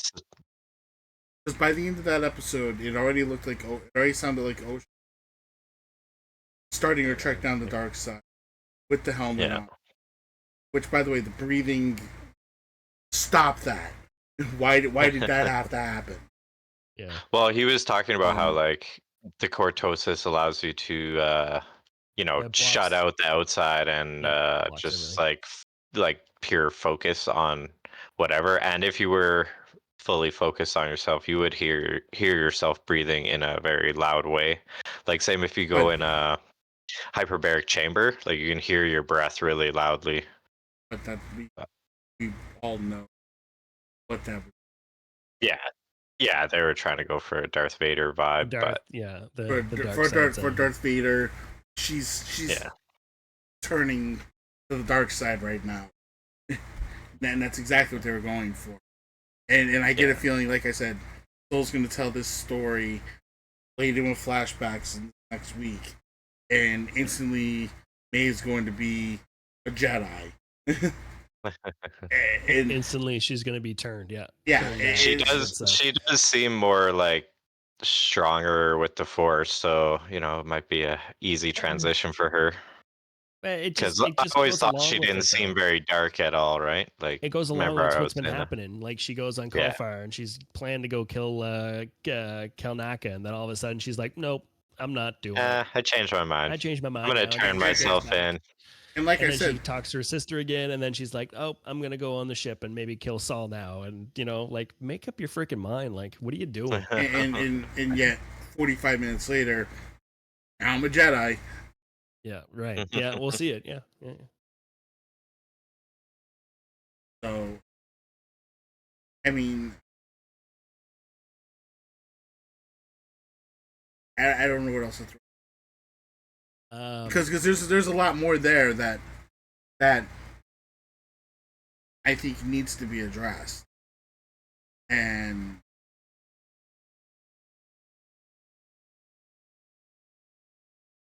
I think, well, okay, so we're gonna, like, when I said that Qimir slowly becoming my, like, more standout character for me on this show, like this episode here with him and the way that he was doing all that stuff, like, I feel like he's playing the character really well. I think the actor, Manny, I think it's kind of, it's more believable that he's, because a lot of the Jedi to me is not believable. The characters or the actors playing it, like, it's just not being written, and the dialogue's not the greatest. But I think with him, for me, anyways, it I was drawn in from what he was talking while he was talking to Osha and stuff. Minus that bathing scene that he did in the beginning. I was like, what are they gonna? They better not show anything, man. Like, this is Disney. Come on. He's like, well, if you're not gonna join me, I'd rather Yeah. put my clothes I on. was like, oh my gosh, this is so stupid. I'm like, is this gonna be a sex scene? What's going on here? I was like, this is dumb. it's But anyways, why is it even in this? that's what I mean. Yeah, that's what I was gonna get at with that one, anyways. But there was a lot of interesting things that he was talking about, and just I feel that character is starting to grow on me. Not that I hated the character in the beginning, like when he arrived and all that stuff. I find the first interaction between him and Saul, you're like, it seemed kind of, because you're used to Manny or used to Qimir talking the way that he was talking, and then he talks like the dark side user, and then he goes, hello, and you're like, oh, he's too okay, that's cool. He's playing two characters, yeah. So I thought it was kind of neat. It kind of like reflects kind of what's the two characters, like the two twins. Like he's a double agent too. Like he's playing good, and well, he wasn't really playing a good guy when he was Qimir, but kind of different character for sure, different voice, everything. Yeah. I love that one cool part where he's like, hello, and you're like, oh. Yeah. I thought it was really awesome when he's like, well, I did wear a mask. Yeah, he's that's like, another. He's like, why did you, expose Why did yourself? you reveal yourself? I did wear a mask. I did wear a mask. Yeah, I thought that was a good one. That was pretty funny, actually. Yeah. Yeah, I don't know.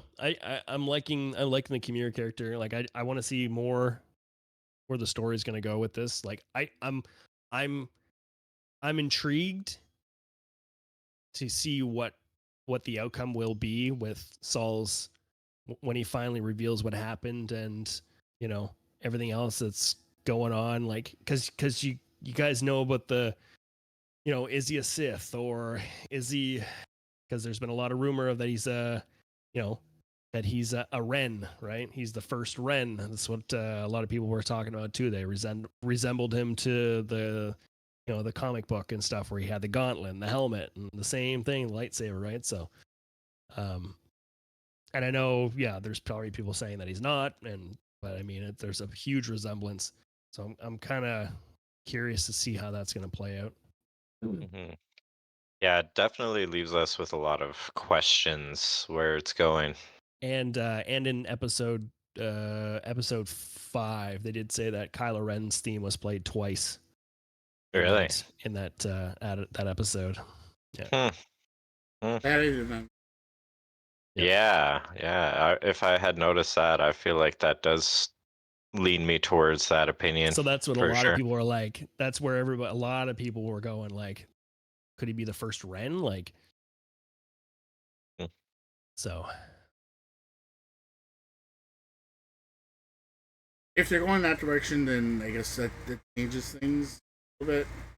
But right. but still, But then he says though in episode 6, he's like he the power of 2 or whatever it was. He did say it. Yeah, right? that's what he So wants. Yeah. that you're like, okay, so maybe it's not. Like I don't. So it's I don't know. Yeah. but I don't know a lot but of that that's the thing is backstory he with talks the about Ren he talks stuff. about the power too. He talks about he wants. But the thing is, at that point, he doesn't say he wants. He wants an acolyte. He doesn't say he wants an apprentice. Right. Yeah. Exactly. So. So it's like at that point, you still got to bring yourself to the question of: are we still dealing with the master? Or are we dealing with the apprentice? Right. Yeah. Yeah. And that is common too, right? Like where the apprentice does try to like have a secondary thing and to try to overthrow the master and, you know, stabby. So maybe he is an apprentice to somebody. It's possible. And And that could be why he's using that terminology instead of apprentice, he's saying acolyte. I mean, I won't lie. There's still a part of me that's wondering, like, if we're gonna end up sitting here seeing the guy does all this talking, all of a sudden out of nowhere, like at the end of the last episode, like the real Sith comes in. It's like almost like do you guys remember the Darth Maul thing like, with Sidious? yeah, when Maul and Are you thinking Savage of? take on Yeah. Sidious, he's like like you've become You have my attention now, basically. yeah, it was like he's like there can only you've become a rival,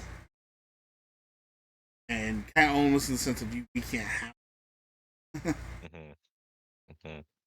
So I almost want to. It's like it would almost. I kind of almost want to see that now, like yeah, I the would love real, to see that happen. like the real Sith that we're supposed to see. Come Yeah, out of whether nowhere it's and say, Tenebris or Plagueis or whoever. Well, I feel it's more Plagueis. I think honestly, I'm thinking it'd be more Tenebris. Yeah, because I'm thinking Plagueis would have to be young at this. Yeah, that's true. That's true. But even if it was Or, I mean- Plagueis, yeah, but I mean, I can also see like there was a theory going around where it's Tenebris and he's kind of like auditioning for his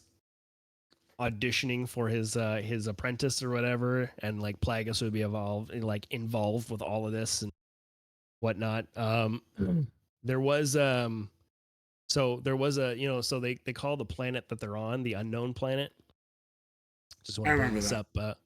So the mysterious planet. So they're saying that there may be a connection to a planet in Legends called Baldemnik,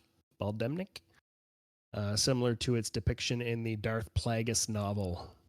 So the planet's lack of location name hints a potential reveal, possibly connecting the Sith lineage.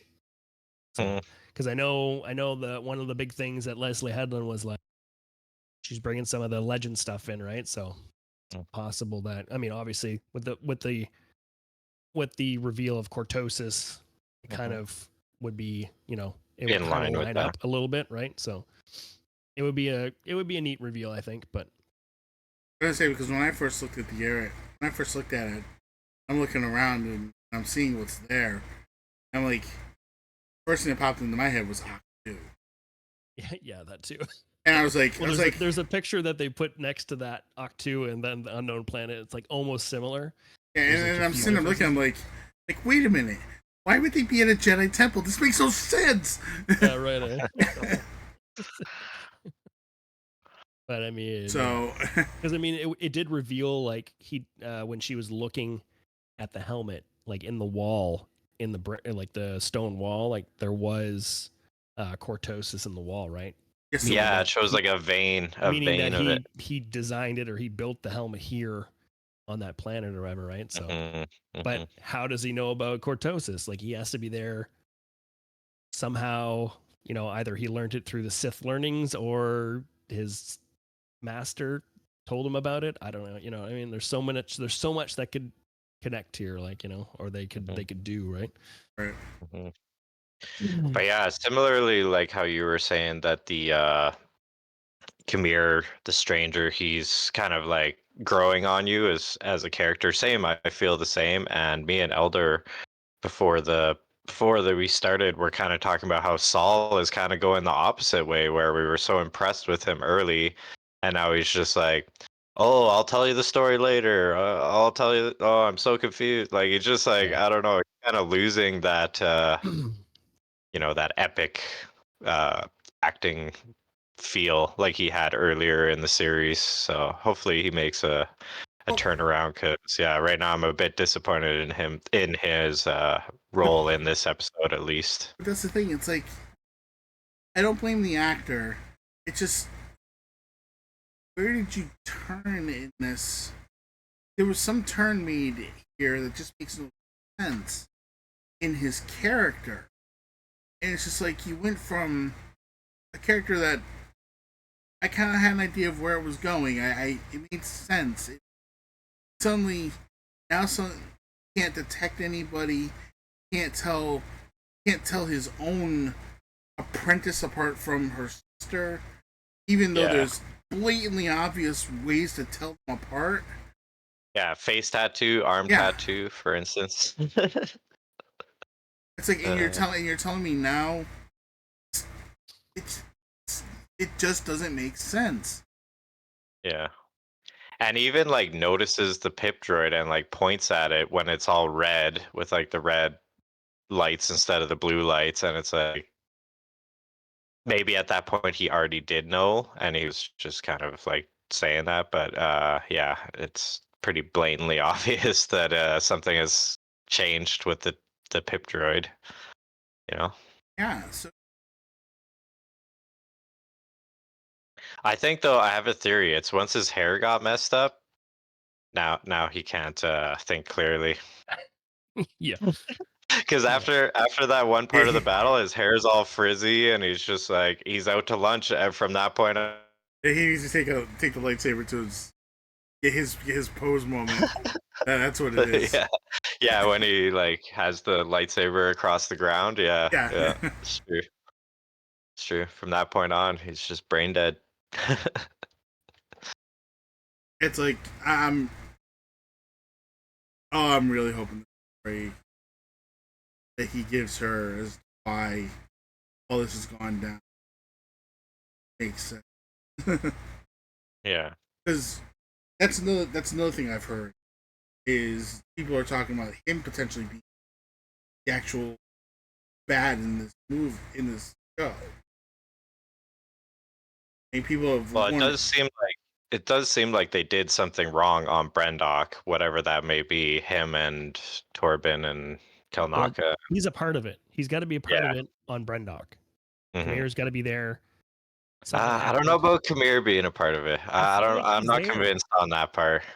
I feel like he was there 16 years ago. He had to have been But- some sort of Padawan in the Jedi Order. Like 16 years ago, it would make sense. You know what I mean? Yeah, well, but we in the never Jedi see that he Order, was sure, there. but maybe not on the I know, planet, but right? it could have something could have happened. Well, Vernestra says at one point that she knew about the story, right? Because he's like, "Oh, she had a twin sister," and she's like, "I know, I remember."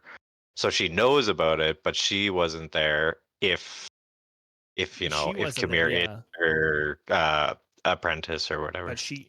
I mean, potentially he could have gone on the mission with them or something, and could have been not visible, or maybe he went along. could have been at the ship or Maybe something. he Maybe. was. I don't know. Maybe he was the guy flying the ship. I don't know. Like, because we don't see. Yeah, it's still there's still so much. Like, whatever. I just posted an article actually in the chat there, and Leslie Headland does confirm that is not Octu, which we obviously know.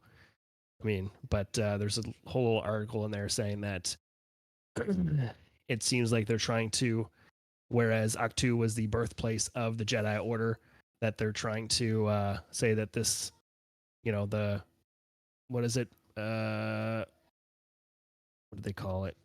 Baldemnik is Oh, they're trying to like pinpoint it as the birthplace of the Sith or something. I don't know. I thought they already had a birthplace of the Sith that was like Yeah, but we're not talking one about of those planets. we're not talking about man. I mean, Yeah, you're talking thousands. This is like early days. Like this kind of links maybe could link up with the early Jedi Order movie. You know what I mean? Like maybe they're trying to put things together.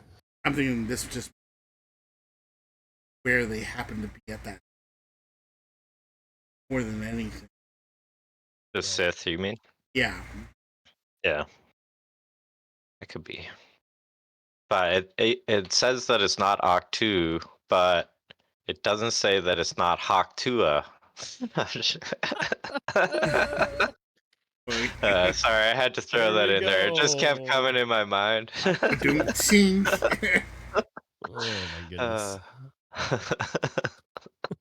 Just had to do it, right? Yeah, every time I was hearing you guys say Octu, that was coming to mind, so I had to throw it in there. Yeah. So I feel like there still will be. I feel like there's still going to be a reveal of a Sith Lord here, in my opinion, or there will be mention. I think at least a mention of one of the Sith Lords. You know what I mean? Because at this point, if they're trying to, if they introduce Cortosis and the unknown planet, which they'll probably eventually call Baldemnik, I would imagine. Then you would kind of have to say something about Plagueis or Tenebris, because this whole Cortosis thing was kind of around when they were around, I guess, or whatever they knew about the whole Cortosis deposits, as the article says. I don't know. Yeah, there is like I had mentioned this before the podcast. There's a rumor that I heard. I don't hold a lot of stock in it, but I might as well mention it, that somebody was saying they think that Plagueis is going to be in this, and he's going to take the teachings from those witches and create Anakin. But yeah, it's 2 episodes left, so I feel like it's a stretch. But hey, you never know. You never know. Yeah, but it's like I said before. If you come to find out this is where they learned it from. All right. And the issue is with how easy they made it seem like it when. Yeah, I'm still not convinced that they made it seem easy. Like, I know you said that, but like even rewatching it, they talk about it being like a massive undertaking. It just hasn't happened since they got what's the word? Kicked out of the order or whatever they call it, and all this stuff. So it's like, I don't know. They made it seem like it was quite an undertaking. I can't. Maybe I have to go back and what I was looking at.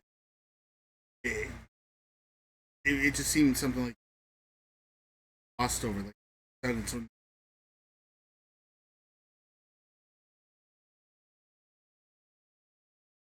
But like I said, maybe I have to go back. But I mean, you could definitely tell when Palpatine is talking about it. It was an undertaking, not something like his master had to be very powerful. So, from that point of view, we see it's not something any Sith or Jedi for.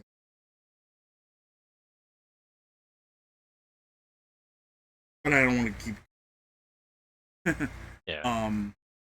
Yeah, it like I was saying before, it does seem like it's something that's learned from some kind of ancient thing, and maybe this is the origin of that, that type of magic. So, for lack of a better word, Right. perhaps. And maybe it'll be brought up here. Maybe more than likely it won't. Yeah, Yeah, I Um, feel that way too. But the or rumors maybe, are floating out there. You never know. or maybe it's listed for future seasons of the show. Where they're going, I Gosh, I hope not. Like, I don't understand. Yeah, can't. I really, So Actually, when you guys were talking about like the two of them switching, like I hadn't even really thought about this, but like I think it would be really cool if this season ends with like a lightsaber fight between May and Osha, and Osha is the dark side, they somehow managed to kill each May other. is the light side. Yeah, and they they kill just each kill each other. other. Yes, Yeah. Yes. Let's go. yes, please. Or like while that's happening, Qimir comes up and kills both of them. Something like that. That'd I be cool. can't I can't take this anymore. I don't want either of you as an apprentice. No, I don't. Yeah, if Qimir couldn't kill her during the whole battle, then I doubt that he'll come back and kill her somehow. But yeah, I I find it hard to believe that this show will have a second season, just based off of story. I mean, there's potential depending on how the story ends and what else they're bringing into this. There's potential that there could be some links to other things. Maybe they could spin off something from this, but Mhm. I don't see an Acolyte season 2. Like, that wouldn't make any sense, I don't think. Like, but I I mean, agree again, with you. we don't there's two episodes left. I mean, it could possibly make sense at the end, but Yeah.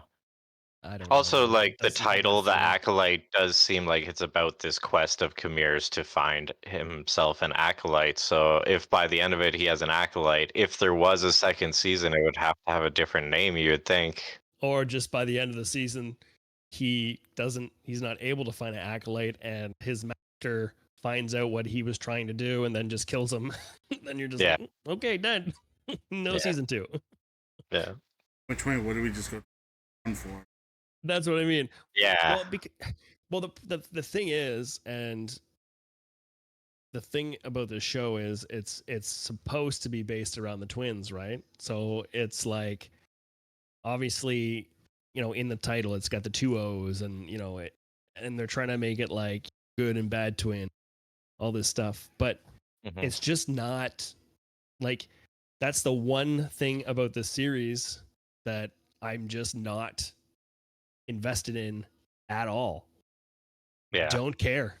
I really don't care. And it's the one thing they're probably, oh, probably the first thing that they brought up to the table when they were like talking to the high end Disney people or whatever. So we're gonna make a show about two twins, and they're probably like, we've already done kind of franchise two twins. I don't know.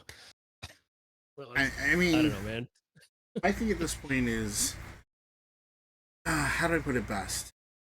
Put these two twins into, and I think the biggest problem with it is you technically take these twins out of the show, completely out of the show, like they never existed. I don't think it changes a thing. yeah, yeah, yeah. I feel like those two, the twins, bring very little substance to this show. I mean, we lose an episode with we lose the flashback episode because obviously there's no reason to.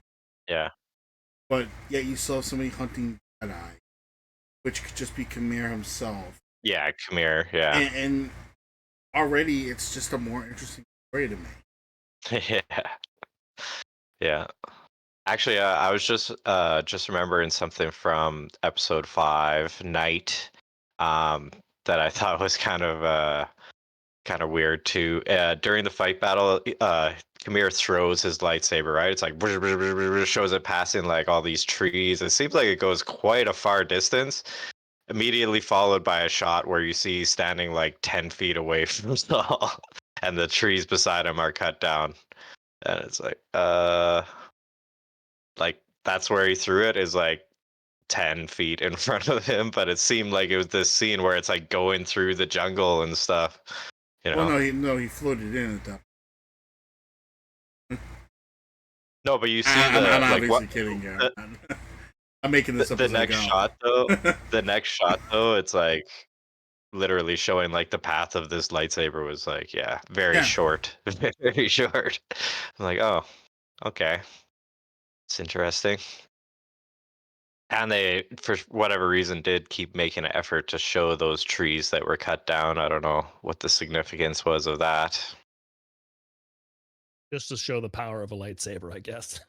I guess. This I is mean, And what a that they were still lightsaber can smoldering. do. Yeah. Yeah. I mean, nobody's ever It, seen it that doesn't catch before. the tree on fire. It doesn't catch it on fire, right? Because Yeah, that's one thing I always thought was funny with the lightsabers, how like almost everything it turns into this like molten lava looking stuff, yeah. regardless of the substance. And Well, also it's cool to the touch. So there's you see them in the Clone Wars a bunch of times. They'll cut something open and then they're just like grabbing, climbing into this molten lava hole. that's they melt the doors on episode 1 there, where they're melting the door through if they try to get through the. I'm just like, yeah, okay. I mean, yeah, obviously that would do it, and it would do it, but it's just like you put a lightsaber through a tree.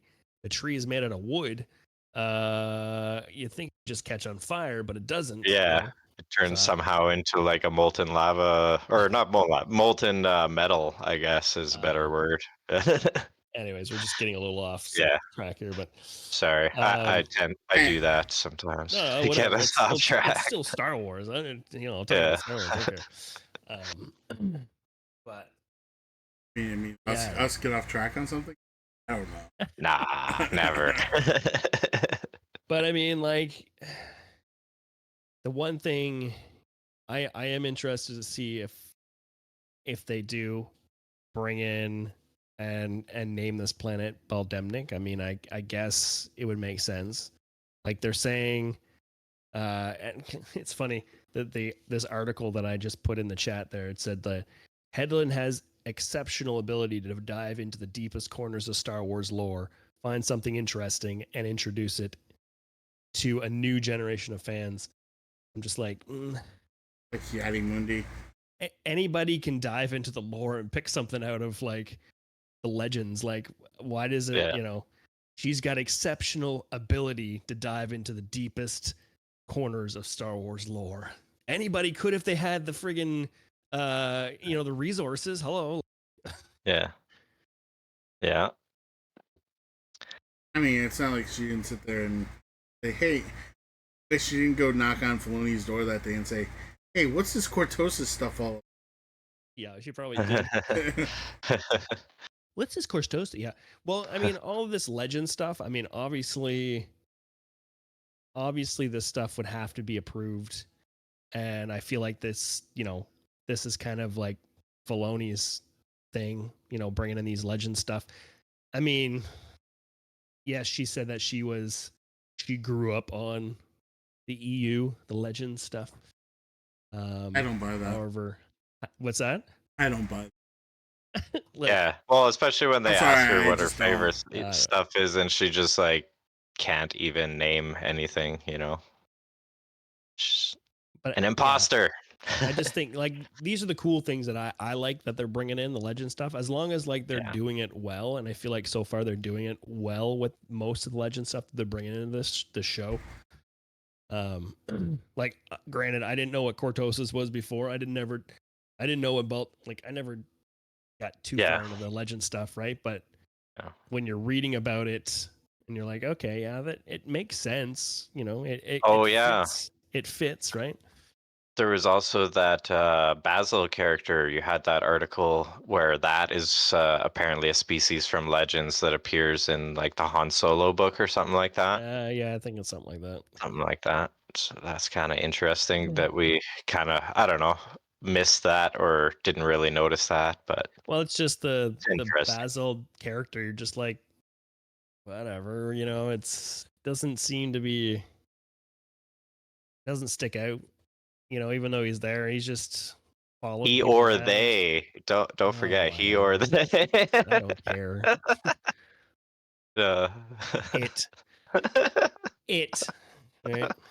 Okay, we'll just call it. Yeah, we call it Basil. Basil.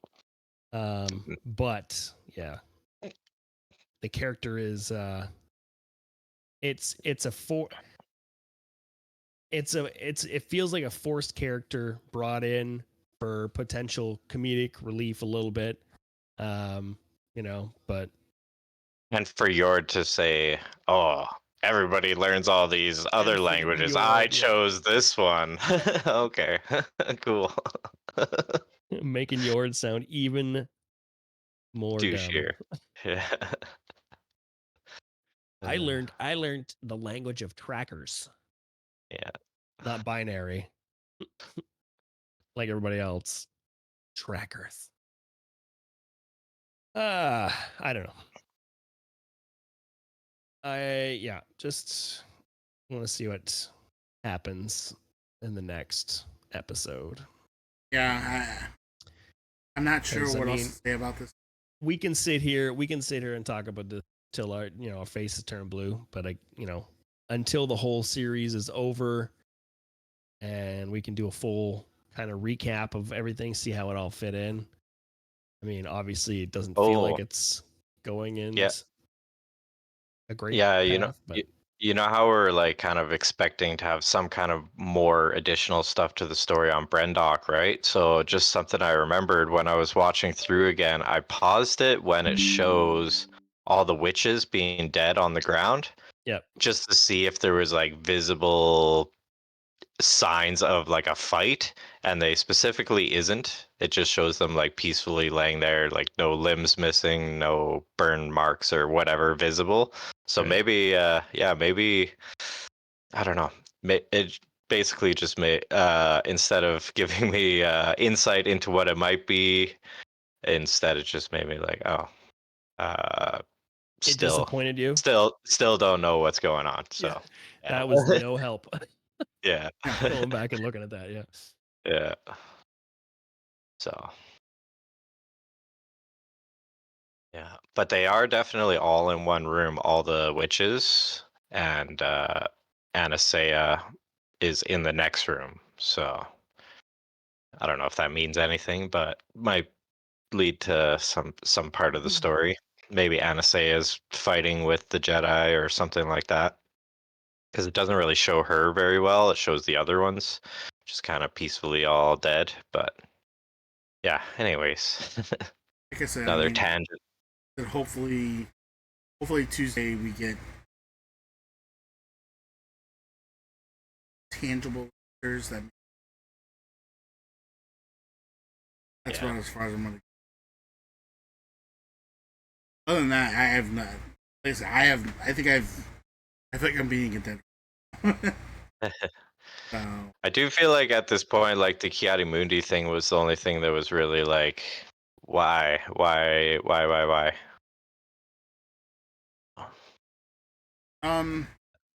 was a big one. Yeah, I can't argue with it. Mm-hmm. It was. I mean, more so, I know you guys like the whole line in Phantom Menace. I mean, obviously, them changing his age too is kind of ridiculous. I heard there was like some sort of lawsuit or something going on with that, though. Maybe Oh, it was really? just I don't know if it's true or not, but I thought there was some sort of lawsuit that they're putting up against Wikipedia or something like that, or somebody was. Oh, really? I guess it would be well.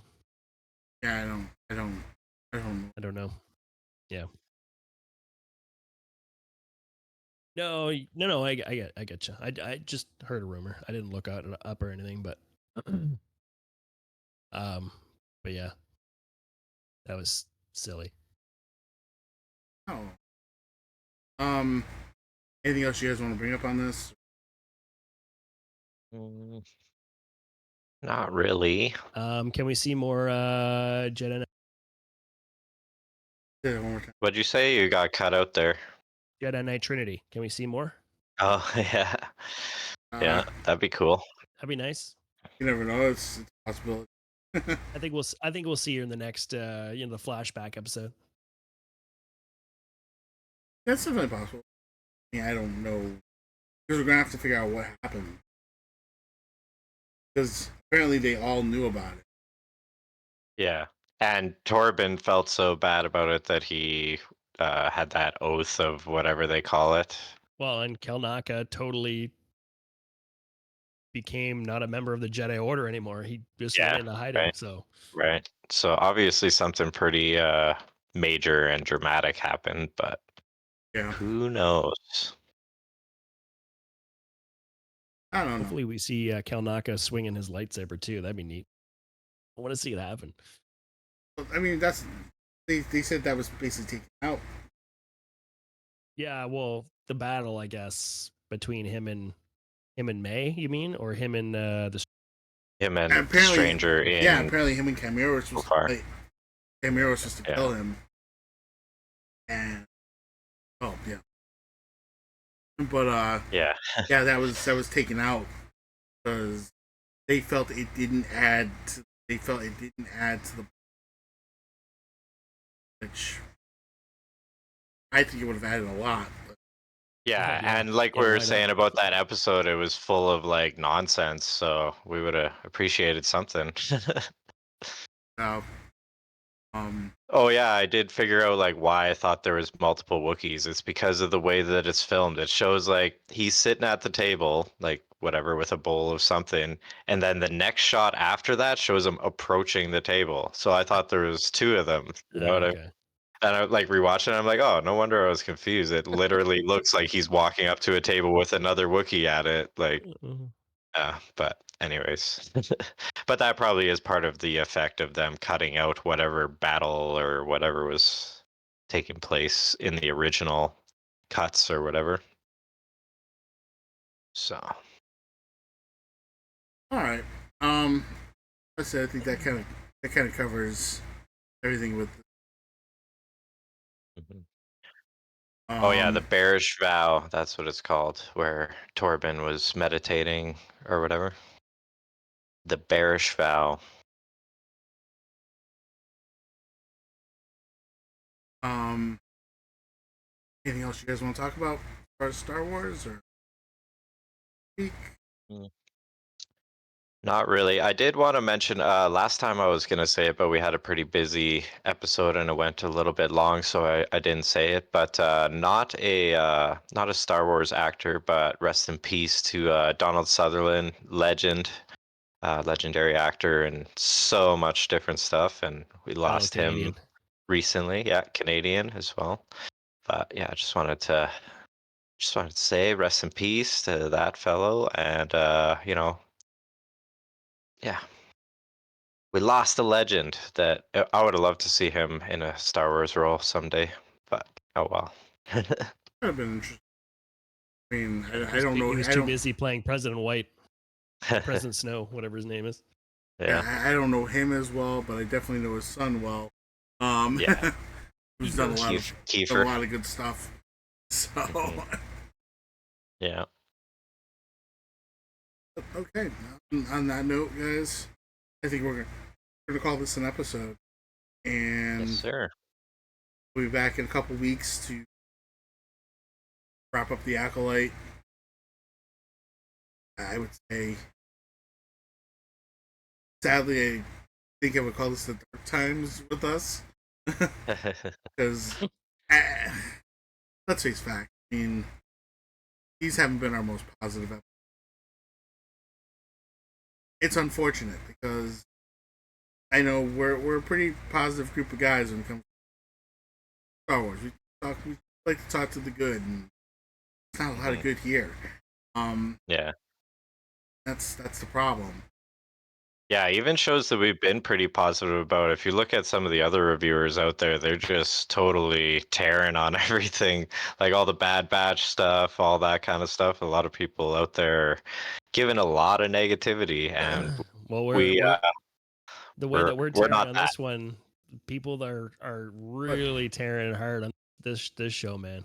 but Mhm. but you gotta give it to them. They went out of their way to make this go that way. Yeah, I didn't want to be like this. right. Yeah. Again, $180 million Yeah, Yeah. for 8 episodes. yeah, Yeah.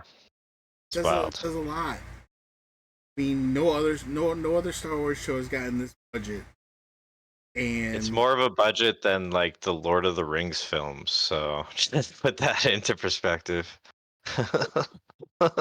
yeah, and look what they did. Yeah, yeah, masterpiece. Yeah, so I don't know, but like I said, we'll be back in a couple weeks. Try to wrap this up. Hopefully, we'll get back to. Our, hey, maybe the next episode we'll be gushing about how they somehow took what we have not figured out as how it could be good, and maybe they stick the landing, and we're just gonna say it's like I don't know how they pulled it off, but they did. Yeah, I, here's I hoping. I'd Here's be all hoping. for it. I'd be all for it. Yep. So, a couple other things I do want to mention. I do want to first off in this episode, I want to. You're still here, Darth Rent. Thank you for the follow. Makes him our 50th follower Oh on yeah, sweet. on Woo. on Twitch. And I'm happy to see it. Thank everybody that comes live. So it's a good time. We try to have fun here, even when we're not having fun. um, but if you get a chance to catch us live, definitely come out. We love to interact with everybody. We love to talk to everybody.